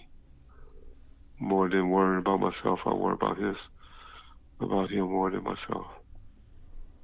Yeah. All right. Yeah. Well, we'll sign off on that, but first I want to just remind people to subscribe because I found some of the old Death Row East T-shirts that I had. So on the next live stream, if you subscribe, Reggie and I will pick a couple winners and we'll get your addresses and send. No, you ain't. You ain't putting that on me. Well, no. I'll just say you help me pick some winners. I'll send them out. But unless you get involved in that. All right, I'll pick the winners then. That'll work. Yeah, I'll pick them. Yeah. But yeah. So we'll try to do something this week for sure. If Mike White comes back, let's look out for him. That's the only one I promised something to. He kept trying to say he'd been trying to hit me on Twitter, but everybody else seemed to be able to get a hold to me, but he's having a hard time. But I noticed he haven't been on in a while. Mm-hmm. But if he come back, and then yeah, I got too many favorites. I'll be saying send one to Peter Fan. Oh yeah. I don't have that many. I'll start doing all that. So now. I ain't gonna pick them. I got too many people that. Oh, okay. And then somebody would get mad if you don't pick them. I know. I gotta pick people randomly. Yeah. So, Yeah. okay. We gotta come up with something better way. Yeah. Okay. All right. Well, cool, y'all. Y'all have a good weekend and enjoy yourself. Be safe out there. Mm-hmm. And hopefully we'll talk to y'all Monday with Big C Style. If not, we'll talk to y'all on Tuesday after the show. Yep. Okay. Sounds good. Thanks, everyone. All right, John. Appreciate you, buddy. All right. Take care. All right. Y'all be good.